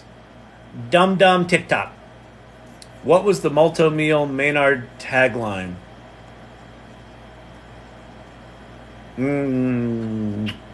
I don't remember. I remember Carnation Instant Breakfast, but that's not Multo-Meal.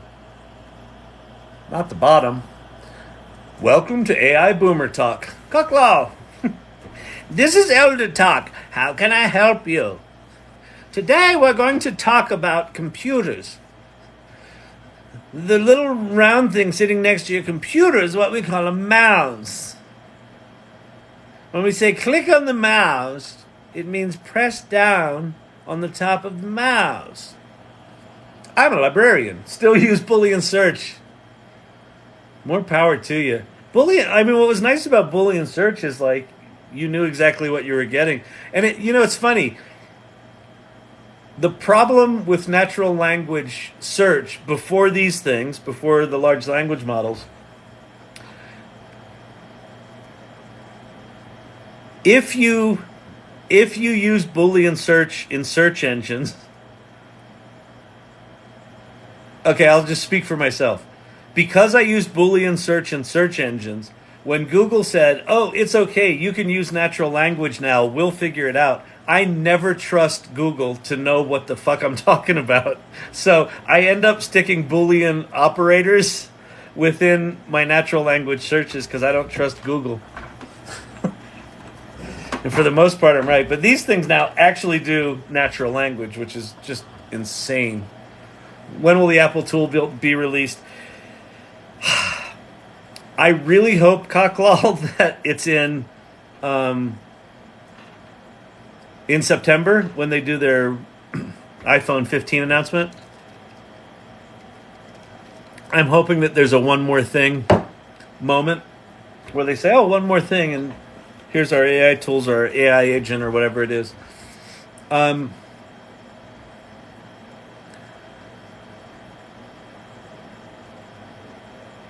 Apple is willing not to be first, right? Apple doesn't want to come out. Here's what Apple's not going to do. Apple's not going to launch a tool that's at parity with ChatGPT. Apple's going to want to launch a tool that redefines the market. Like the Vision Pro, for me, was a significant announcement because I didn't think it would be possible to take a set of ski goggles that look exactly like every other fucking AR and VR headset and successfully separate that from the crowd. And they did. Like, in my opinion, they made an embarrassment out of all the other goggles, right? They didn't use the word metaverse once. They didn't use the phrase AI once. But they made it very, very clear there's significant machine learning horsepower right in front of your eyes. You know, the R1 chip is sitting right there doing real-time analysis of those 16 fucking cameras and sensors all over your head. That's all AI, right? So it's clear. It's deep AI. They successfully created a new category, spatial computing. You know, they did just weird, amazing shit, like put displays on the outside of your eyes so that they could project the images of your eyes forward so people could see that you're there. Like, the minute you see it, you're like, why hasn't everyone else done that? Well, because that's the kind of shit Apple does, right? That was 9 years of development in that thing. So they're brilliant at that. So I think they're going to do the same with AI. So they're not going to do what Google did, which, you know, when ChatGPT came out and everyone lost their shit and then Google declared their red alert, like a month later they had this big hootenanny in Paris and they announced, we do AI too. We invented this shit. And then it was an embarrassment. The tech didn't work. The one woman got up to demo something on a mobile phone, and they didn't have the mobile phone there. And she went, where's the phone?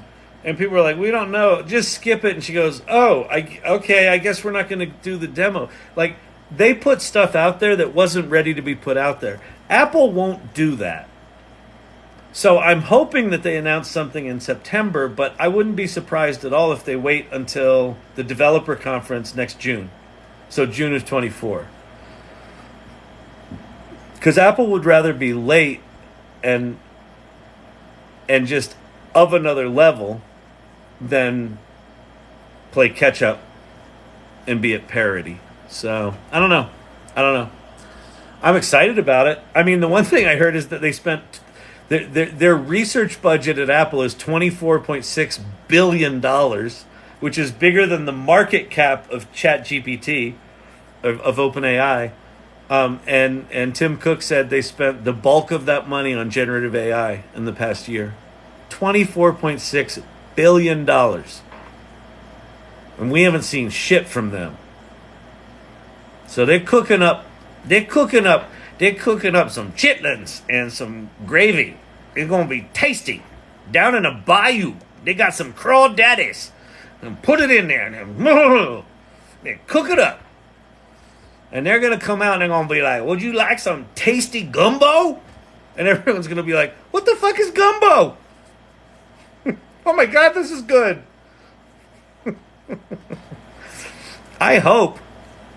Although I do got to say that their voice synthesis technology that's in iOS 17 is fucking horrible.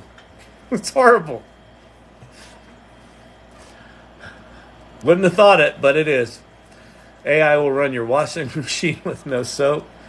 You on one, Kyle. I don't know what that means, but you were laughing. What even is Chappy GT? Exactly. What even is internet? Oh, you actually do look a little bit like Rosie. Thank you. Thank you. Those are my favorite trolls. I know it wasn't intended as a troll. It's a very pleasant compliment, right?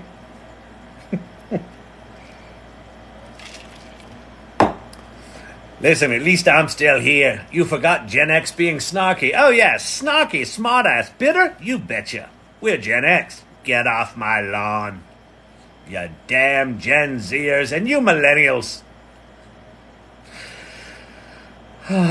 Gen X, 0 F's left. Well, whatever. Never mind. Yeah, whatevs. Whatever. Yeah. Molly, would you ever do debates on TikTok? I see a lot of live stream debates about prove God exists. Well, I wouldn't do it about proving God exists. I do debates. I do debates about education. Yeah, about this shit. I'd be happy to debate. Yeah, that would be fun. I don't know. I think I don't know. The problem with debates is they get a little too serious. But at the same time,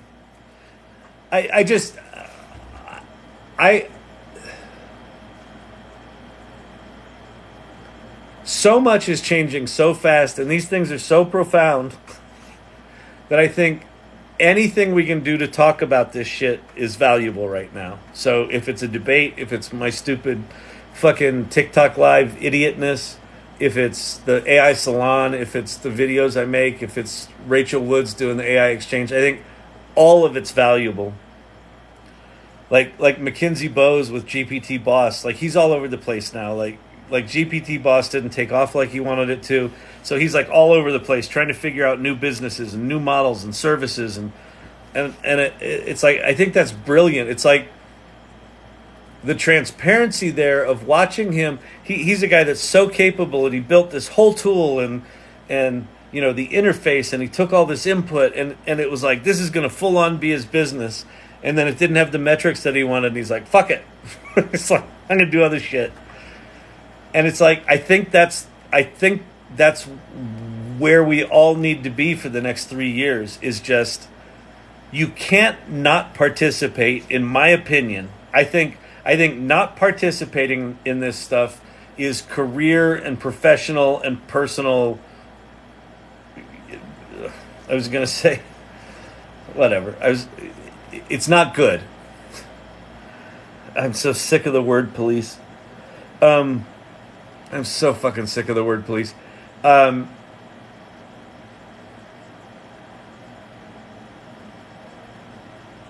think you got to be in it. And at the same time, this stuff's changing so fast that it's almost like it's irrelevant what you work on, because anything that you work on and build and are proud of today is going to be just obsolete 3 months from now or 3 days from now. Someone's going to come out with a feature that obliterates entire businesses that were created over the past year. And I just feel like that's the next 3 years. And if you're at that place like I am right now, and it sounds like a lot of people are, it's like, this is fucking exhausting. It's like, yeah, I think it's going to be exhausting. And I still think you got to be in the game. And you know, the game is whatever it is for you. Like, it doesn't have to be all in like me. Like, I'm, you know, cracked out on this stuff right now, but I think, yeah, I don't know. You gotta play to win. Ocean 11's AI scam versus casino. So what did I do with my AI Learning Lab 100 t-shirts? You gotta do something where the penalty will be half of what you made. Wait, now you're changing the rules. I can't keep up with you, Cucklaw. All right, what can they do in Hollywood to stop the AI that Netflix and others are doing? So, James, they can't. Here's the deal. Everything, every profession that is computer mediated, every profession that is computer mediated in any way, anyone who uses a computer in any way, all of those jobs are going to be transformed. Writing, filmmaking, TV, video, film, social media, knowledge work, consulting, project management, all of it is going to be reinvented. This shit isn't getting uninvented.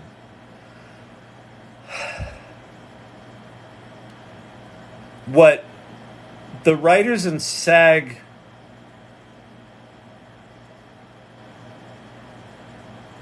this is my hot take as a trained actor and a screenwriter, but I'm not in the WGA and I'm not in the Screen Actors Guild. I think the most sensible path forward is to say, let's assume that all this shit is going to take over the industry. Let's assume that every actor is going to be synthesized. Let's assume that, studios are going to use these tools to do the writing, and they're going to use tools like the advanced version of Runway ML to do the filmmaking. Let's assume all of that happens. And make sure we get contracts in place so that storytelling professionals still participate in the game. But that's not what they're doing. What they're doing is they're saying, fuck AI, AI's evil, we should never ever use AI. It's exactly what photographers said, film photographers said when digital cameras came out. Every single new technology, the existing professional class that is going to be disrupted tries to resist it. Every single time in all of history. Here, let me show you something.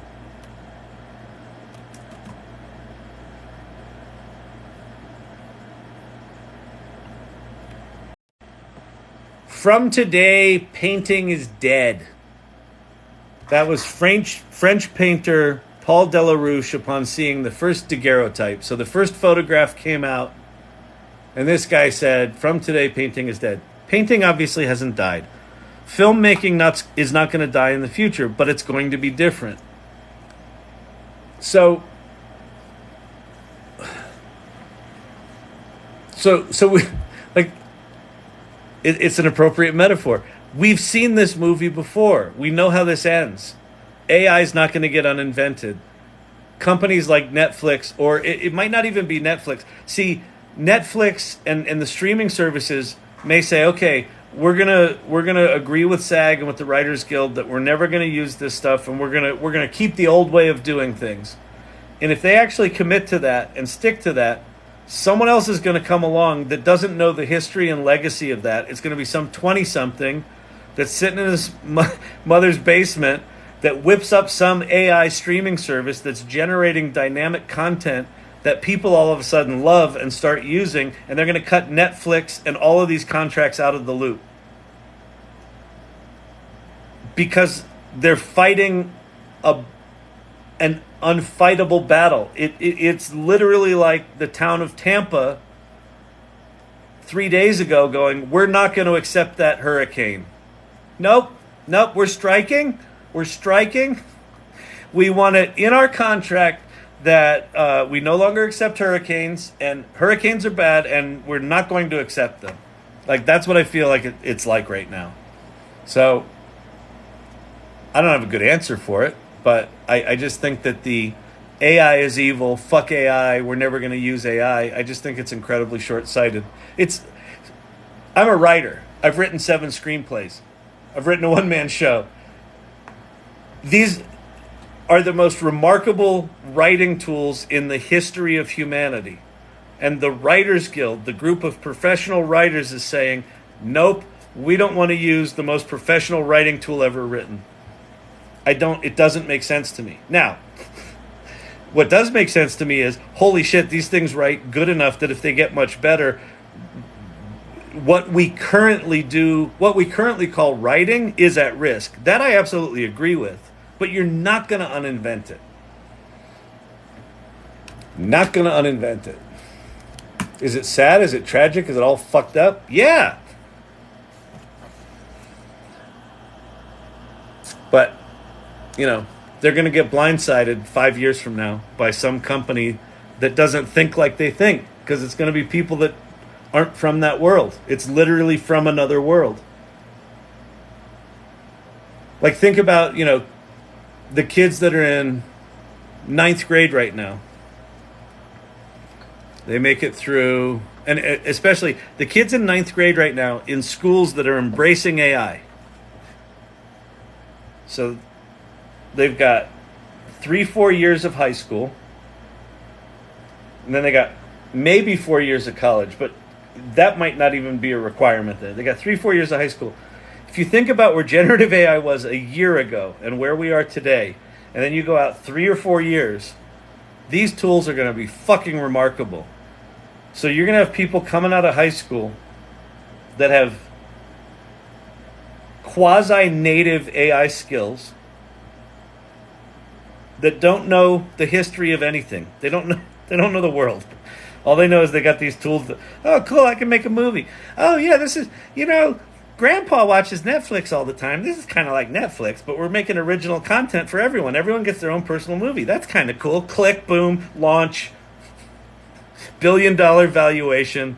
Netflix is scrambling to keep up. And that becomes the new Netflix. Like, that's going to happen. So how does the Writers Guild account for that? They can't. And neither can SAG. What they could account for is, okay, assuming that that's the future, what kinds of contracts do we need to put in place now that allow us to participate in that future? I don't know. It's a weird one. It's a really weird one. But, yeah, they do be janky, but a lovable janky. Yeah, had an argument with my high school social studies teacher's hubby. Teach kids to use AI critically or forbid it. You know what channel you're in. Fucking teach them to use it critically. Critical thinking. So I'm a librarian. You know this. Critical thinking is the skill that's required for these tools. Forbidding it is just like the whole just rant I just went on about SAG and the WGA right now. The education system's worse. Forbid it. Forbid a thing that is going to be in everything. Okay. Aren't you there to prepare students for the world they're about to enter? How can you do that if you don't understand what are the tools that are going to transform that world? Just dumb. It's just dumb. Keep getting in those arguments. I fully support you being in those arguments. Do we need project management? I think we're going to need, project management. Yes. I think project management, like that's one of those plumber roles where it's just going to be like, everything's fucking changing. How late is it? It's late, isn't it? 11:22. Dang. Time flies when you're in an AI learning lab. It flies. It flies right by. I don't know what you people are doing here. How many people? 74 people still here. Folks, it's Wednesday night. You have work tomorrow. My hair's holding up okay tonight. I don't know what happened. Although this situation, we got a little rosy situation going on over here, but that's hanging out all right. What's the AI? The AI Salon is a group that I started last December. You can go to the salon.ai. That's a link tree. We meet every 2 weeks in person here in Denver, and then we have an online thing. So it doesn't matter where in the world you are. We have people from all over the world. In fact, last night, Sander, who I met in here, spoke at the AI salon from the Netherlands. It was like 2 a.m. his time, and he was talking about his new company. That was kind of cool. And we have an online Discord server. We have a LinkedIn group. And it's basically just people that are curious about AI on the adventure, trying to figure this shit out together. And it's a really neat group. Yes,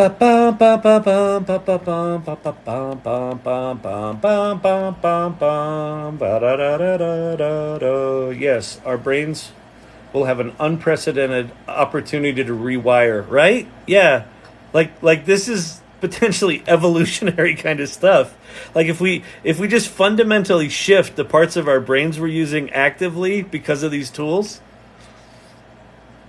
it's wild. Flippin' wild. It's exhausting. It is. It is. It's incredible. Exactly. I'm more excited than I've ever been. I'm more terrified than I've ever been. And I'm now more exhausted than I've ever been as a direct result of this shit. And then you're asking, but Kyle, are you going to get so tired you're going to stop? Fuck no. Do you know how lucky we are to be able to play with this shit? You think I want to miss any of this?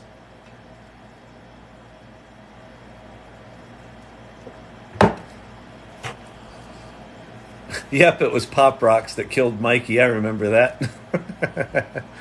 What history is AI being taught? Whose perspective? So they were trained on all of the internet, or all of the public internet. So what's in there is everything. But it was everything that was on the internet. So whatever wasn't on the internet didn't get in there. So there's a lot of that. And then within it, there's garbage history and real history and pseudo-garbage history and pseudo-real history. It's all in there. How you fine-tune it and how you pull the words out of the large language model has largely to do with the fine-tuning. So you could take the same base large language model and fine-tune it in different ways to get it to behave in different ways. If the foundational information is flawed, then you can't fix that. But they're aware of that. They're working on it. So, but it's so John, one of the things about the way these tools work is it's not copying and pasting. Like, these things do not have an agenda. These things are calculators. They're literally calculators that as you type your prompt, it's creating a mathematical probability of some single word in latent space, in vector space, which is a mathematical 1,000-dimensional space that has words clustered by semantic meaning. As you type your thing, it makes a probability that some vector in that space it has the highest probability of being the next right word. It doesn't even know what the word is. It just knows it's vector string. And that vector string is associated with a word.